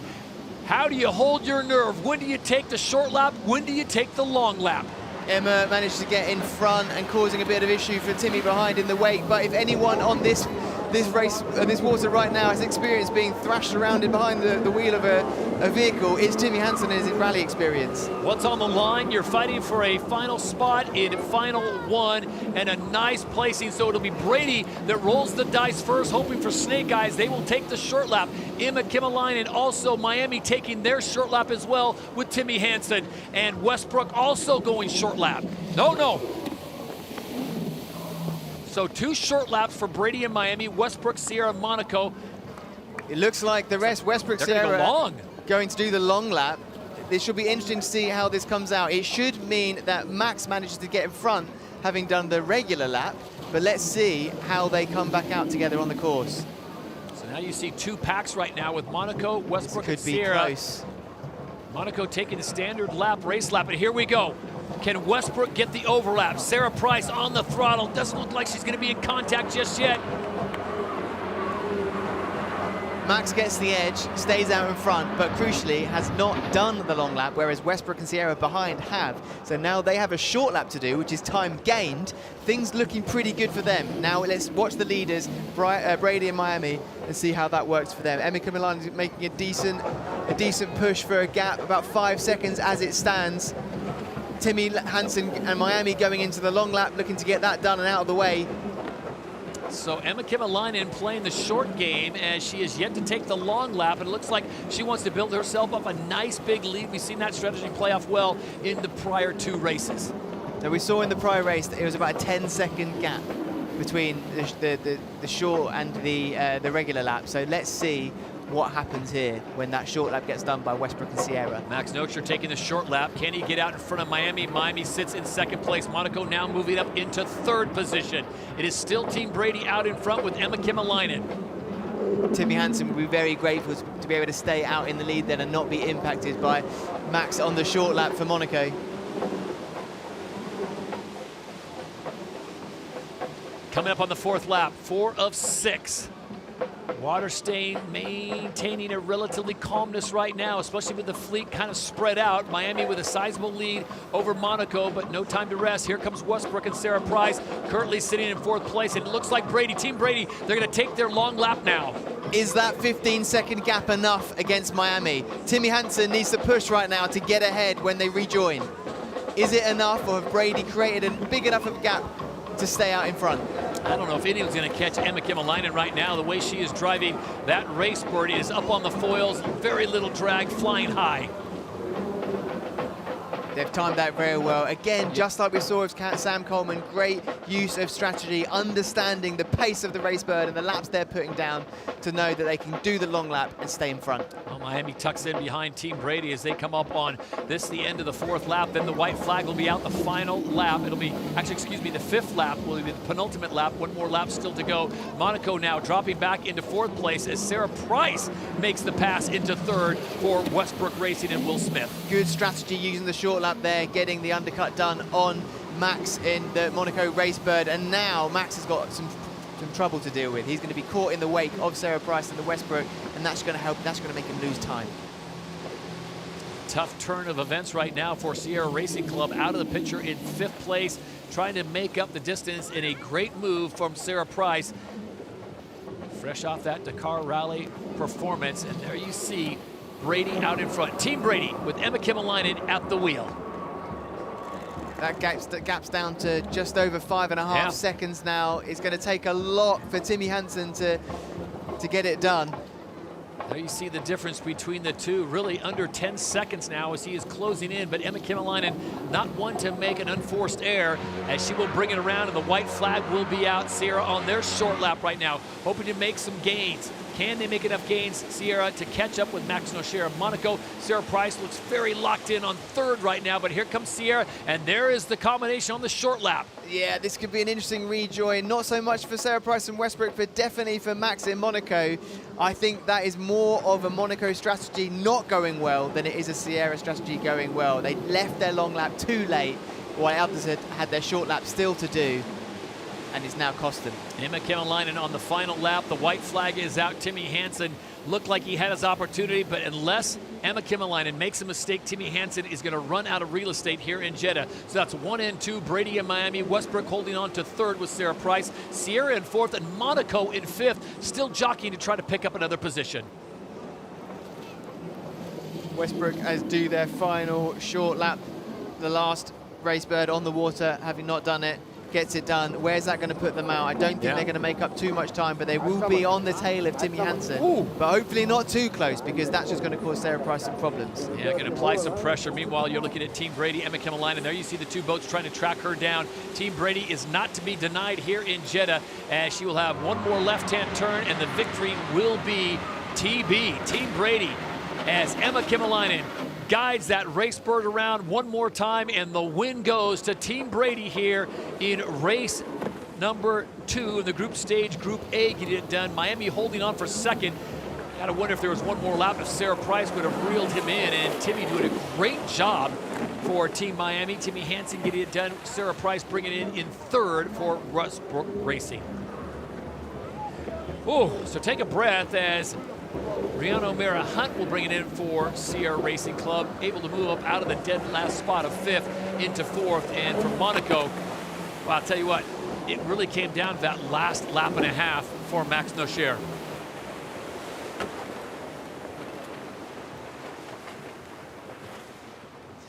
So Emma Kimmelainen gets the job done in that race. We go on board with her. Emma, congratulations on the race. Were you aware of where everyone else was on the course in relation to your positioning? It was tough first lap, and I had to keep pushing all the time. Great time from Miami until the end. And yeah, it felt really good. The conditions are a little bit different from yesterday. But yeah, now we just keep pushing and straight to the finals. That was the goal. Em, appreciate your time. Get home safe.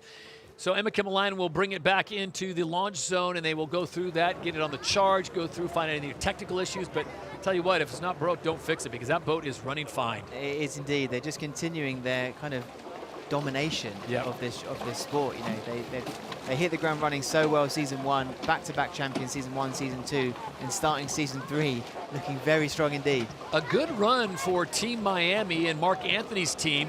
Had a great race, as Emma Kimmelainen even pointed out. It was a good drive off the line all the way to that first mark.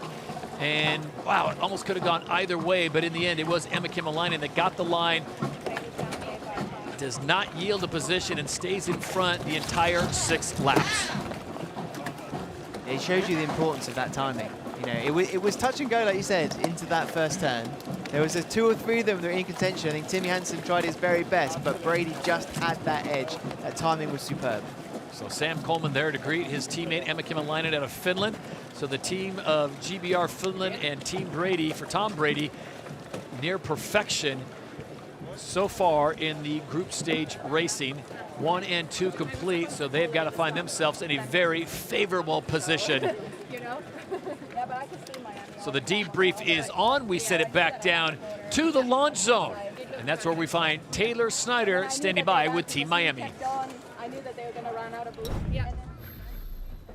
Timmy Hansen, what a race that was. We saw Emma, and then we saw the Team Miami boat coming out, pushing for that start. What an incredible job you did out there.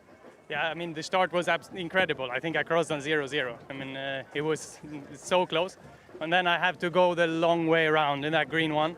But I kept it on the foils, and I was like, no one's to my inside, no one. And then I kept seeing Emma's nose for a long time.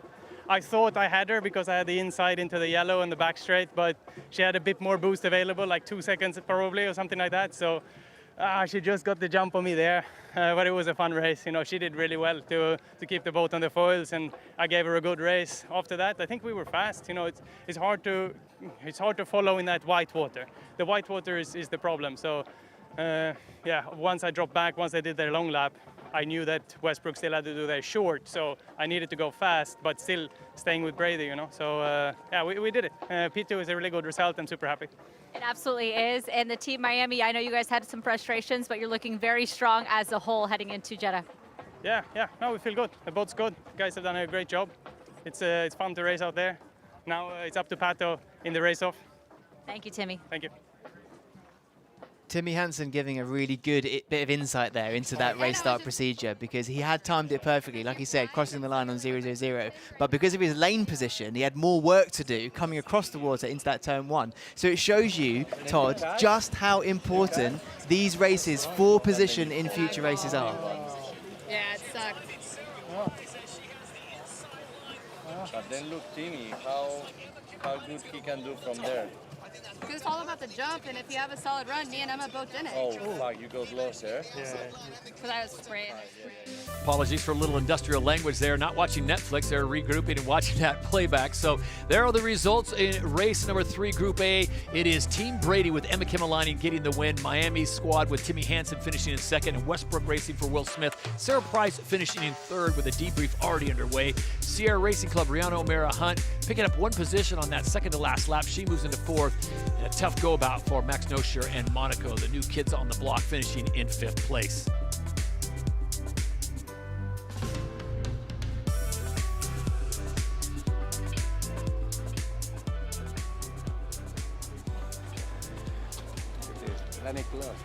All right, let's find out more from the teams and the drivers and the strategy as we get ready for the next race. We send it back down to Taylor and see who she's found. Well, the reigning champions have done it again in this race. Emma, you had a battle out there with Timmy. He was talking about what an incredible competitor you are out there. What was that race like? Yeah, it was super good. I really like racing with him as well. You know, he's used to close by racing in rallycross and like I am in Formula Car racing. So yeah, it was a privilege to race against him, and luckily I kind of like had it planned out in a way.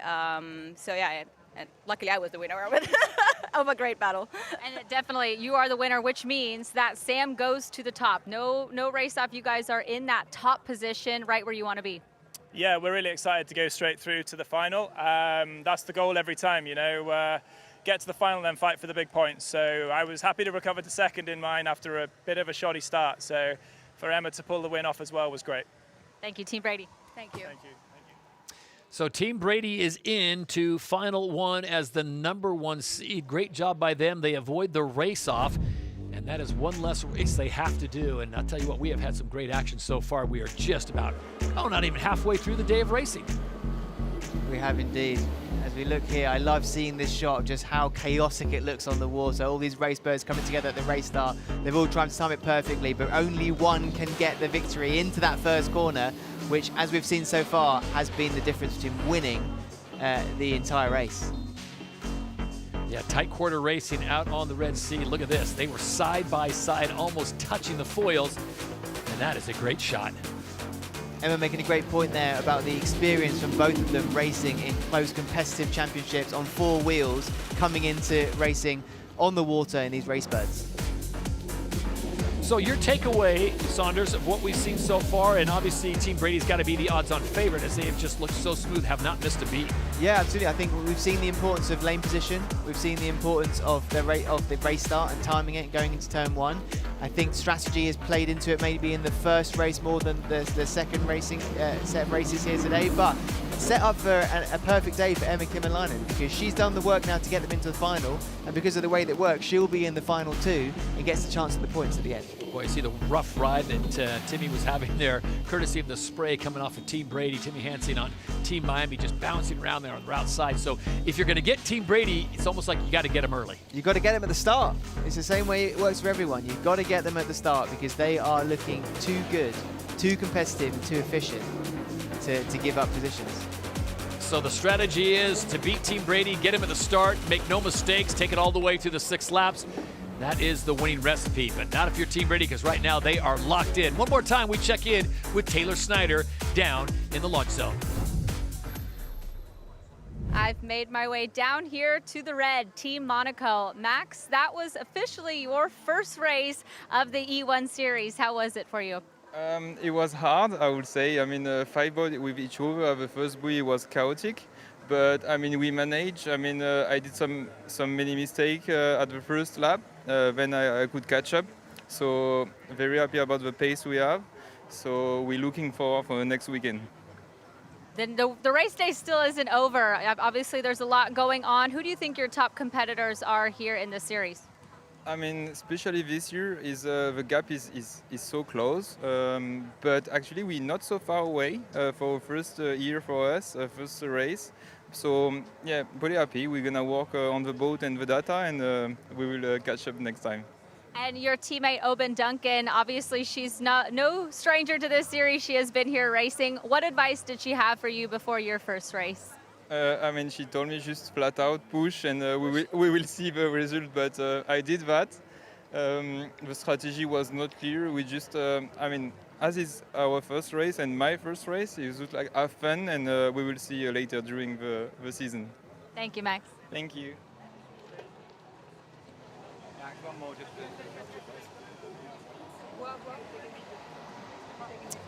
All right, so we've got one more race in the group stage, Group B for group stage race number 2. We know one thing, that Tom Brady's squad has already punched their ticket into final 1 as the number 1 seed. So now we start to fill out the rest of the pieces of the puzzle, Saunders, before we get to that final races. Plus we got the place race and a very exciting, very treacherous race-off.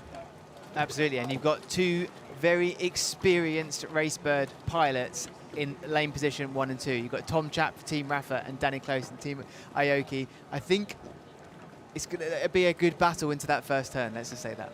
Okay, we'll see how it plays out. 12 minutes and 39 seconds before we go racing here for the final group stage race, and then the race-off will be set. We will find out who the top seeds are for final 1. And then possibly after the race-off, we'll know who's going into that place race, something that I think everyone would like to avoid. That's position 7, 8, 9, and 10. Well, we have a moment. We want to remind you, coming up next on the E1 World Championship Tour, it is off to Lake Como for the Lake Como GP 2026. That'll be in Italy, April 24th and the 25th, as we are round 2 of 8 on 4 continents. So there are the teams going through final preparations as Tom Chapp has made his way inside his Racebird for Rafa, looking very calm, looking very cool, trying to stay cool indeed. And he's a tough character. Finished 2nd last year, finished 2nd in this event last year, and 2nd in the championship to Team Brady.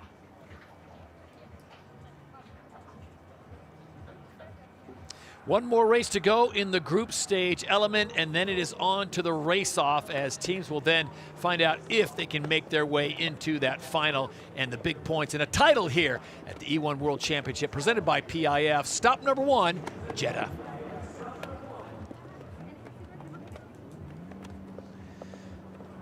All right, Saunders, the final preparations are being made, and the teams will get ready to make their way out to the milling area. One more race, and then it is on to race-off, and then we get down to some serious racing to find out who is going to claim the title here. 10 teams all hoping to have their name and their boat and pilot on top of that podium to see who can take the win.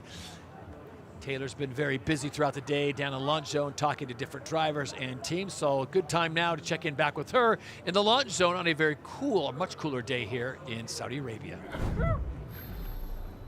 Michael Wilkinson, your teammate has just gone out, and this is Eva's first race here with Team Drogba. What does she need to do to get it done?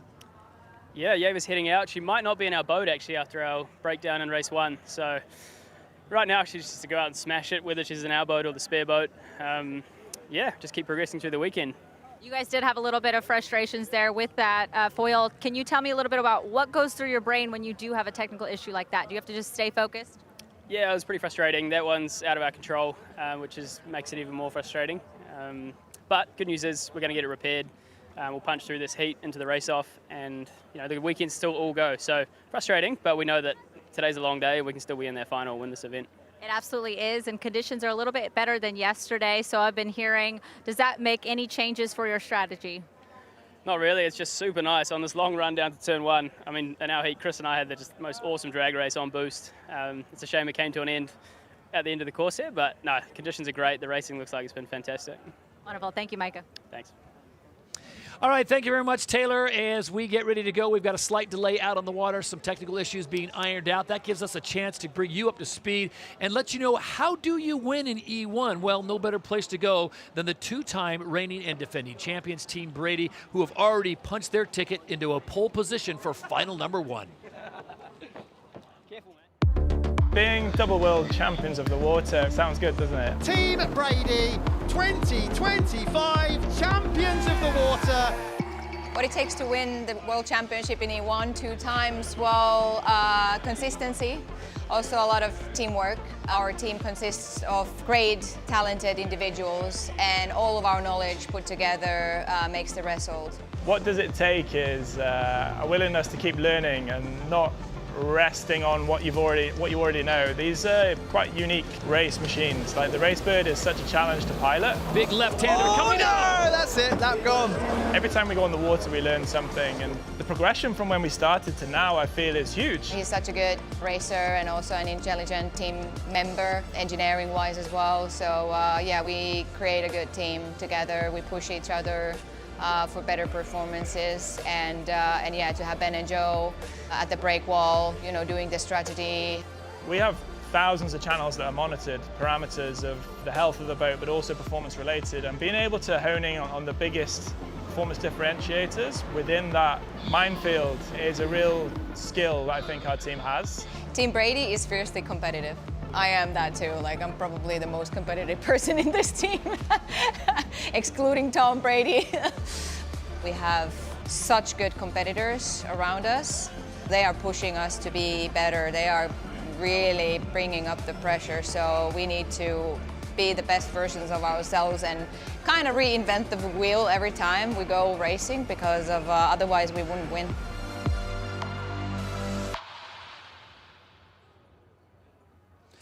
So basically what I gleaned from that, Saunders, is all you need to do is find a 7-time Super Bowl champion owner in Tom Brady, find 2 of the very best drivers you can out there, and then cut them loose because they're competitive. Yeah, easy. Yeah, easy, simple. Easier said than done. Get a good look there at the launch zone with the beautiful, and I mean beautiful, VIP Ocean Club just above. Fans taking it all in. So when there's a delay, the folks up there, no problem. Yeah. Getting themselves some little sustenance, maybe a beverage, as they get ready to watch some of the most exciting racing on water. You are watching the UIM E1 World Championship, presented by PIF here in the Ober Bay of Jeddah. As we kick things off, Saunders, Carmichael Brown, Taylor Snyder, Todd Harris with you as the teams try to work out these minor technical issues, and then we are good to go racing. We can tell you that the aforementioned Team Brady with Emma Kimalainen and Sam Coleman have already punched their ticket. Pole position coming up for Final 1, so they have put themselves in a great position to take home a title. Remember, last year at this event in Jeddah, Team Brady finished in 5th, but would go on to win the title in 2025. Tom Chapp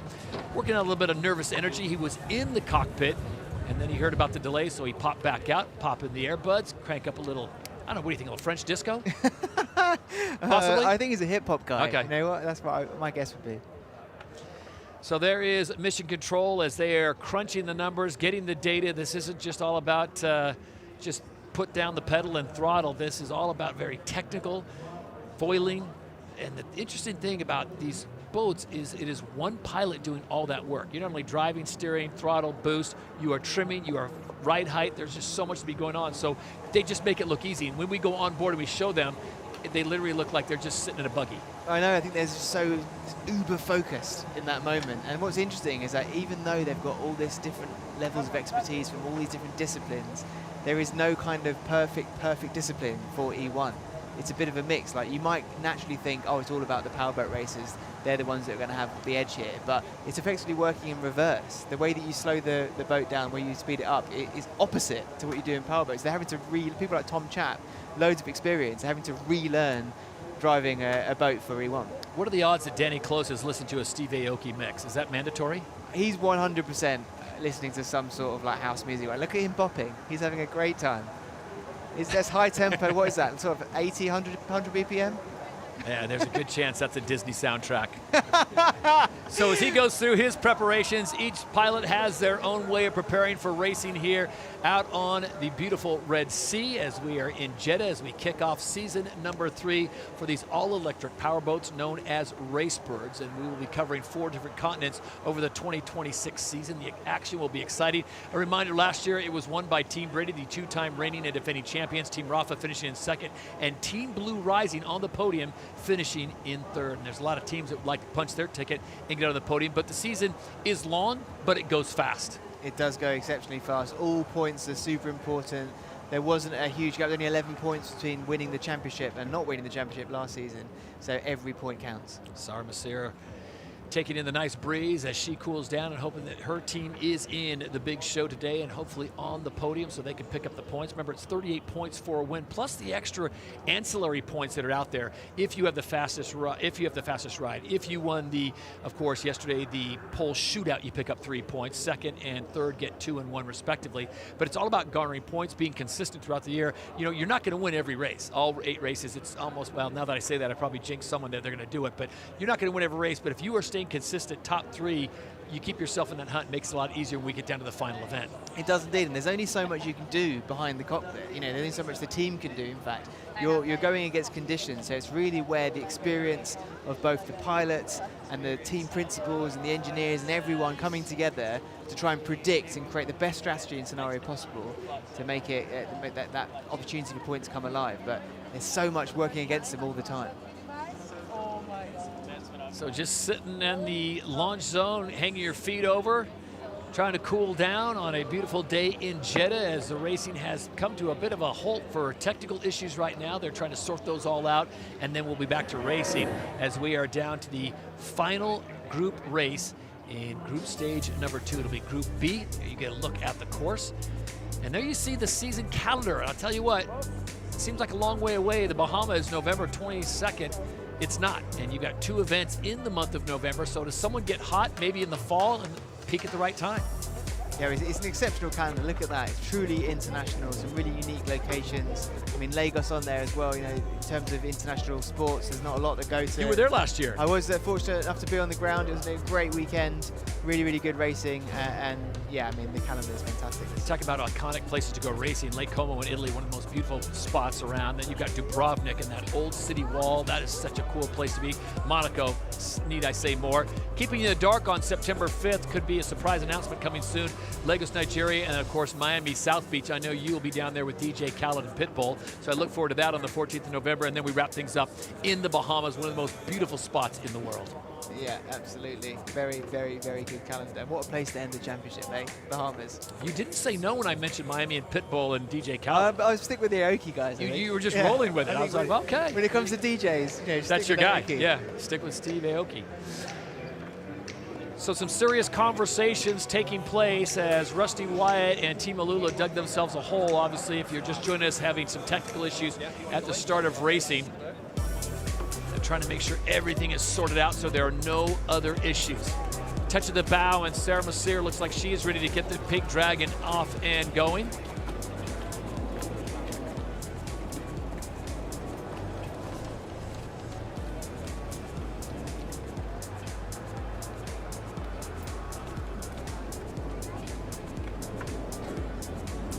Tom Chapp already on board.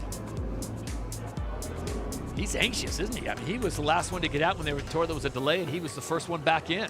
Yeah, I mean, you get yourself into a mind state, don't you, ready to race, and then the delay, you have to kind of redo it. And I think that's where athletes kind of can set themselves apart, with that mental ability to do that. Danny Close has taken off the headphones, and he is getting in there. Misidentified Sarah Massera, my apologies. She's probably going, I don't have a 5 o'clock shadow. What's wrong with you? very cool addition to both the livery and the race suits today this season with the Dragon. I think it's a very, very good thing for Aoki. It's cool. They're hard to miss. Yeah. And it's an announcer's dream. If you see that pink out there, you know right away who it is. So Danny Close now, the Spaniard, locked in, ready to go, making the final adjustments. This is a good sign. If the pilots are heading into the race birds, that means we are getting close as we are coming up on 10 minutes away. Time to get one more yawn in, and then it is all time serious racing. Gloves are on, they'll make their way out to the milling area, and then it'll be go time.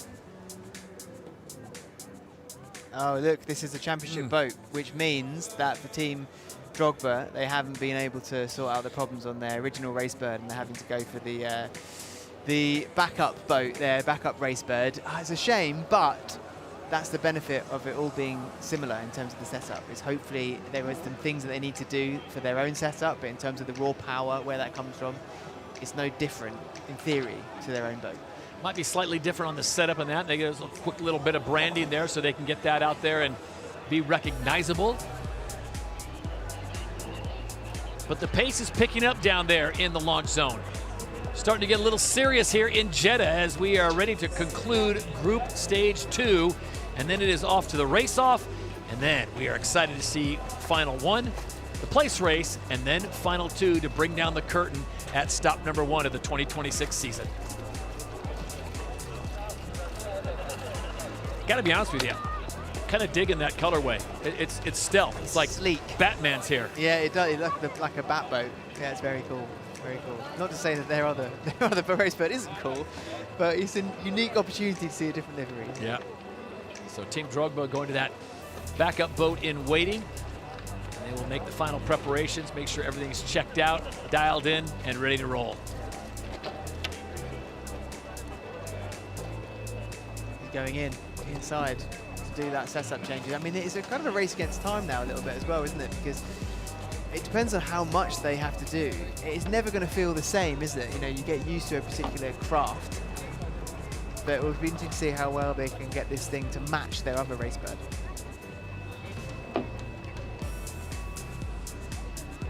So final preparations made on that championship boat so Drogba could go racing. That gives us a chance to go on board on the water, not quite on the race course, but in the launch zone. Danny Close. Danny, if you can hear us, what are you going through in final preparations, and how do you feel on this last race?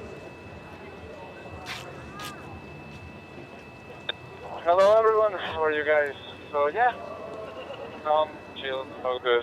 You know, we got this. This is going to be an interesting race. Many things to decide.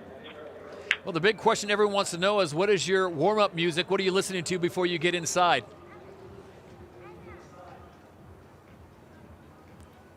There are many things that I have to do when I get inside to get into the mood. You will see during the season.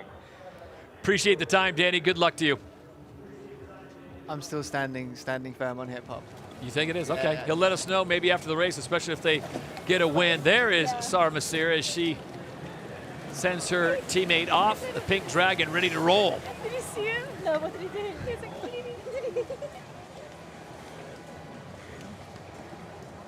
did you get it? Yeah. That's so funny. Under 7 minutes to go before we go racing here in Jeddah.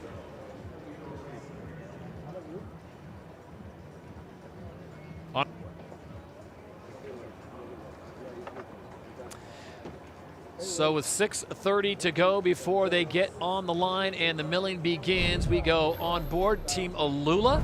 And Rusty, how are you feeling on board, and how are you feeling for this next race?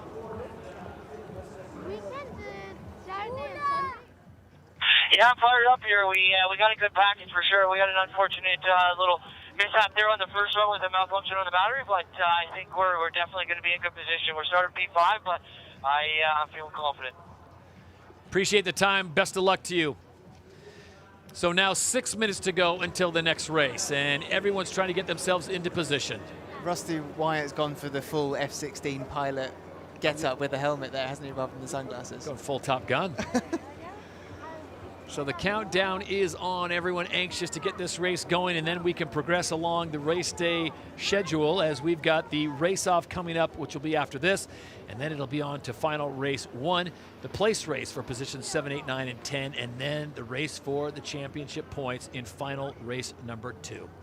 It's a big opportunity now in this race Yeah. to get themselves into a good position, because we've seen, just with what happened with Timmy Hansen, how important lane position is in those future races, and that's effectively what you're doing here. Nice little milling area to get yourself calm, cool, and collected if you haven't enough time already. Still 5 minutes to take care of any final situations. I'm sure at this point, Saunders, they're talking with Mission Control, let him know how all the readouts are on the boat before they throttle down, and it is all on. Putting in their order for lunch, maybe, yeah, as well.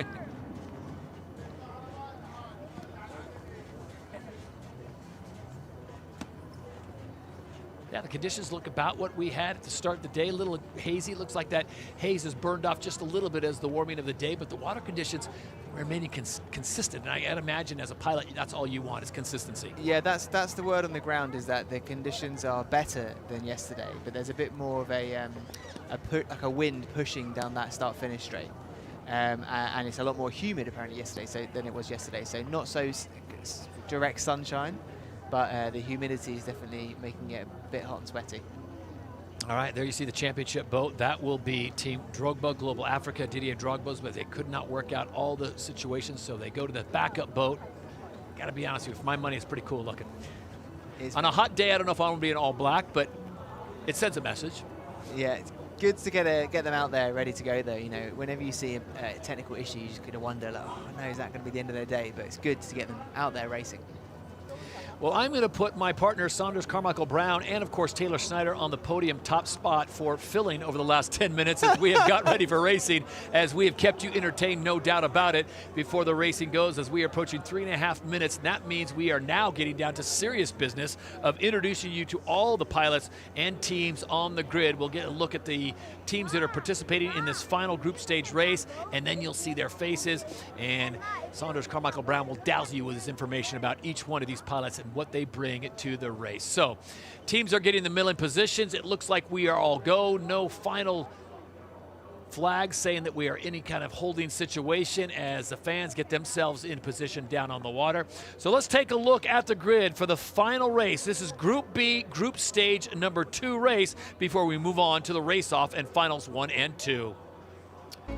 And there is your full grid. Rafa, Aoki, Blue Rising, Drogba, and Alula.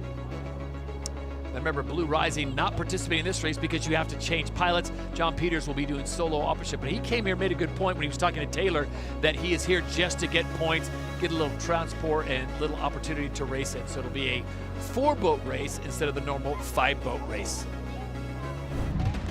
All right, first up, let's talk about Team Alula and Canadian Rusty Wyatt. Yeah, Canadian powerboat racer making a remarkable impact on the global stage. 2024 F1 H2O UIM World Champion, so lots of experience on the water. The E1, very different discipline.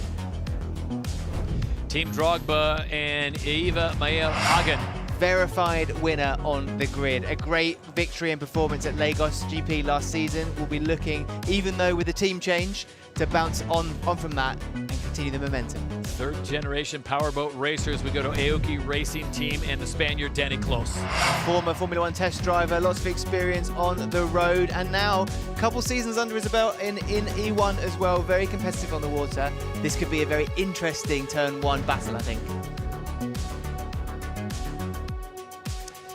And finally, Tom Schaap, first man into the cockpit, ready to go racing for Rafael Nadal's squad.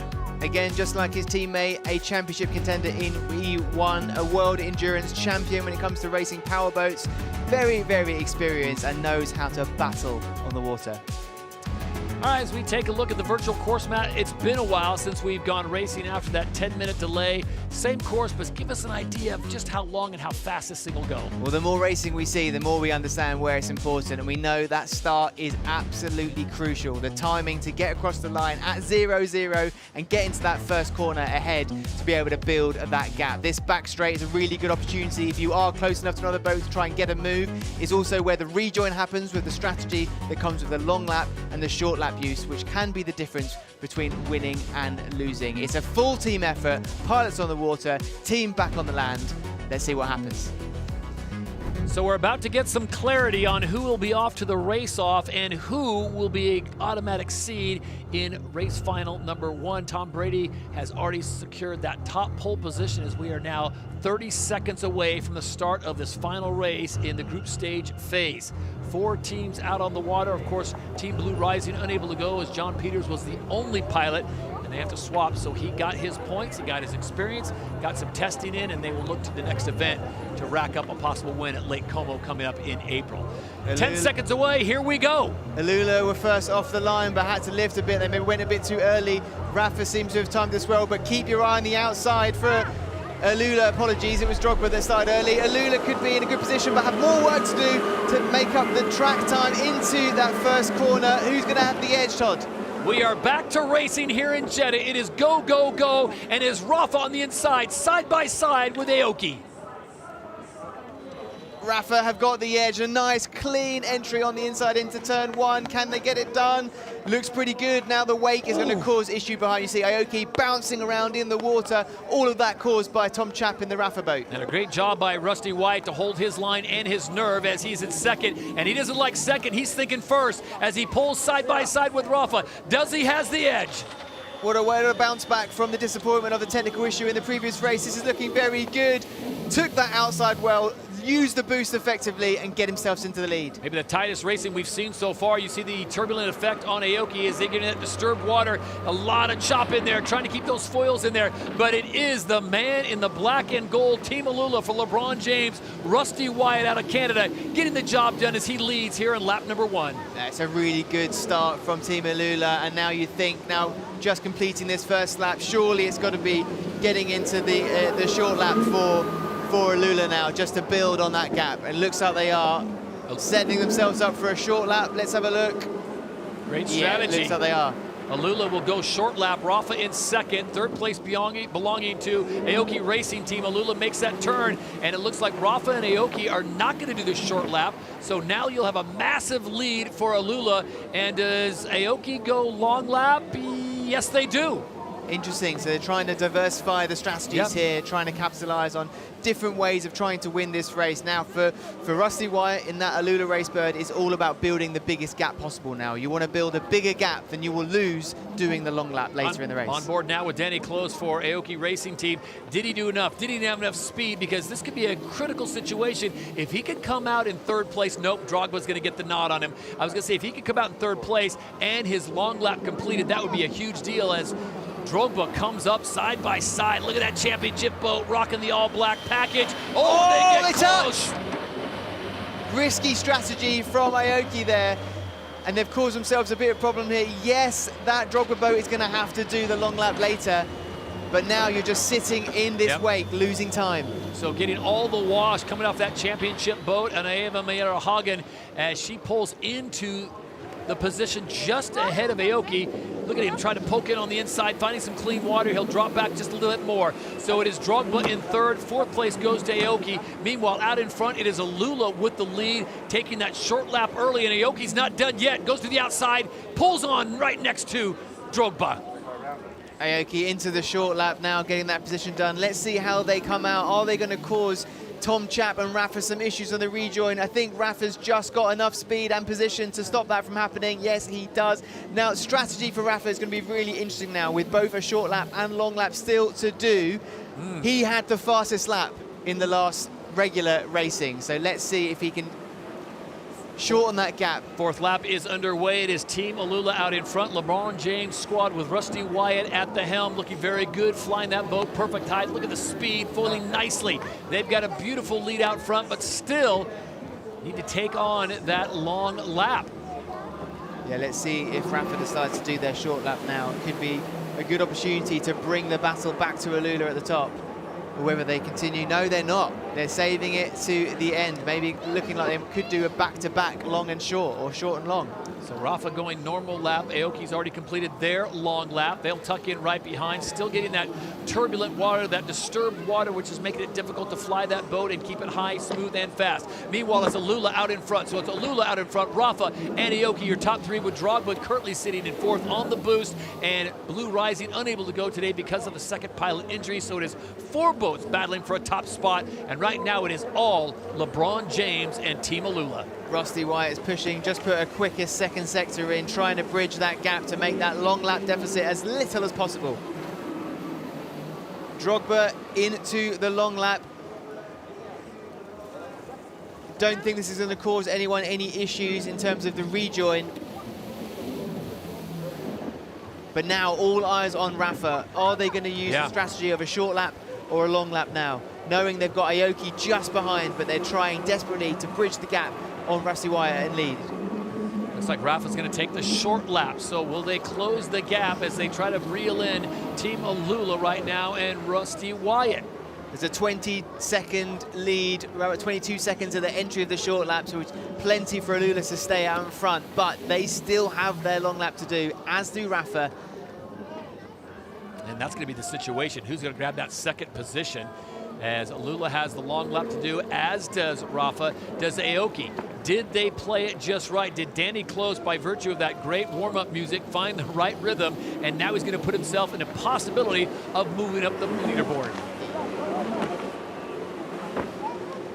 So this is the white flag lap for Alula and Rusty Wyatt.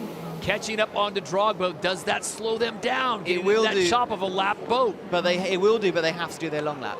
But so Drogba's done their long lap, so now this should get out of that problem of being in the wake and go into the long lap and the rejoin. There's no short lap that's been done from Ava in Drogba yet, but bear in mind, Alula are, way back. They're ahead. They're decently ahead. So Alula and Rafa off for that long lap on the final lap, the 6th and final lap. There comes Aoki. Now he's got the standard lap, but I think they've got too far an advantage, Saunders. Yeah, I think you're right there, Todd. I think this is this race was won at the start, as had the others, and just good strategy bringing it home. If Aoki had saved that short lap for the very end, we might be talking a different tune right now. But as it is, Aoki has to take the standard lap. Rafa had enough of a lead to hold on for that second place as they'll come down one more big left-hander, and then they'll see the finish line in sight. There's the view on board Aoki Racing with Danny Close, and it will be Drogba now taking their short lap as they are almost lapped. They will finish in 4th place, but it is Team Alula, LeBron James outfit with Rusty Wyatt, the Canadian at the wheel, bringing it home for the win.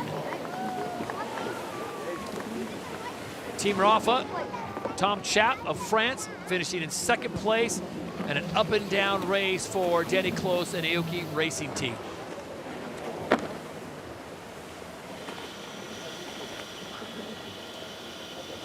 Great work from Rusty Wyatt and Team Alula there to secure themselves to place. Excellent work. And he seems pretty happy about it. Yeah, no question about it. Meanwhile, we'll wait for the final results before they come official as Aeva Miller-Hagen and Team Drogba on that backup boat bring it home.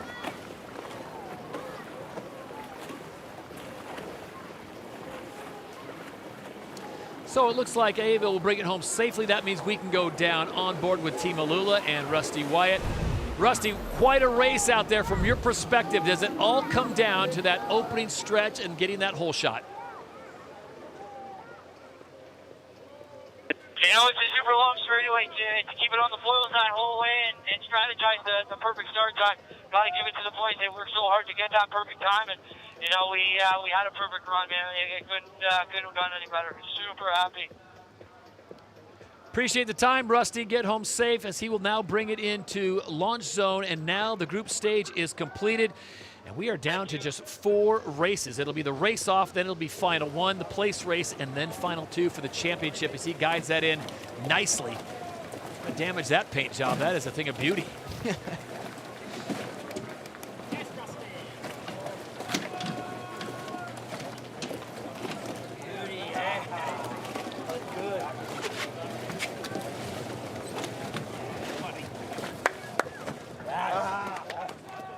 So a happy opportunity and a happy moment for that team after a rough start on the first race. They get it all sorted out, back up and going, showing exactly what they can do as they get the win. And there you see the championship, the backup boat for Team Drogba Global Africa as they will bring it in.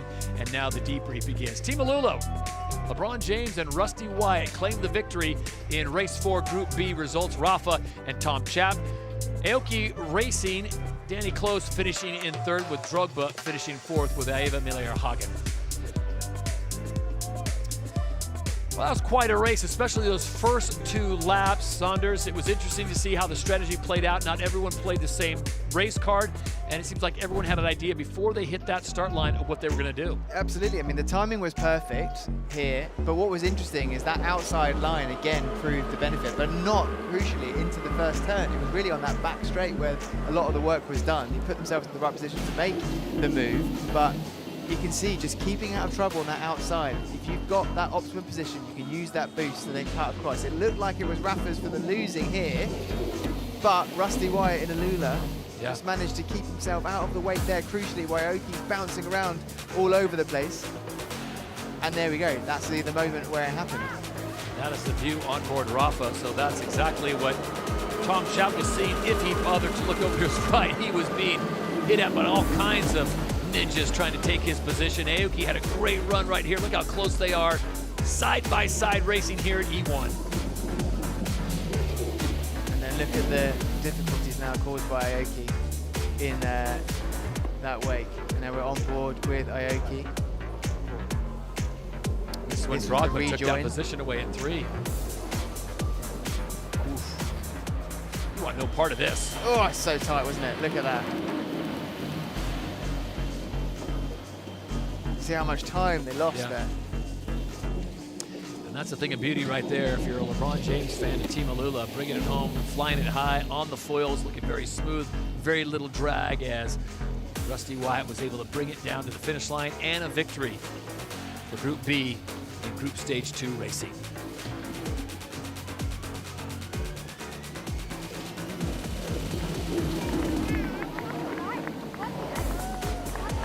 Pretty excited about that, I would say. Without sound, you can still get a pretty good idea of what he was thinking. Yeah, for good reason. Great performance. So the group stage is now complete, and there you go. There's how it all works off. So it will be Rafa, Miami, Aoki, Westbrook, Sierra, and Drogba that are going on to the race-off. And what we do know, in that race for the top seeds, it'll be Team Brady and Alula that go 1 and 2. So Team Brady and Alula avoid the race-off, and now they can sit back, relax, and watch and get their strategy done. Wow, what a day it has been so far, and we still have several races to go as the E1 World Championships roll on from Jeddah.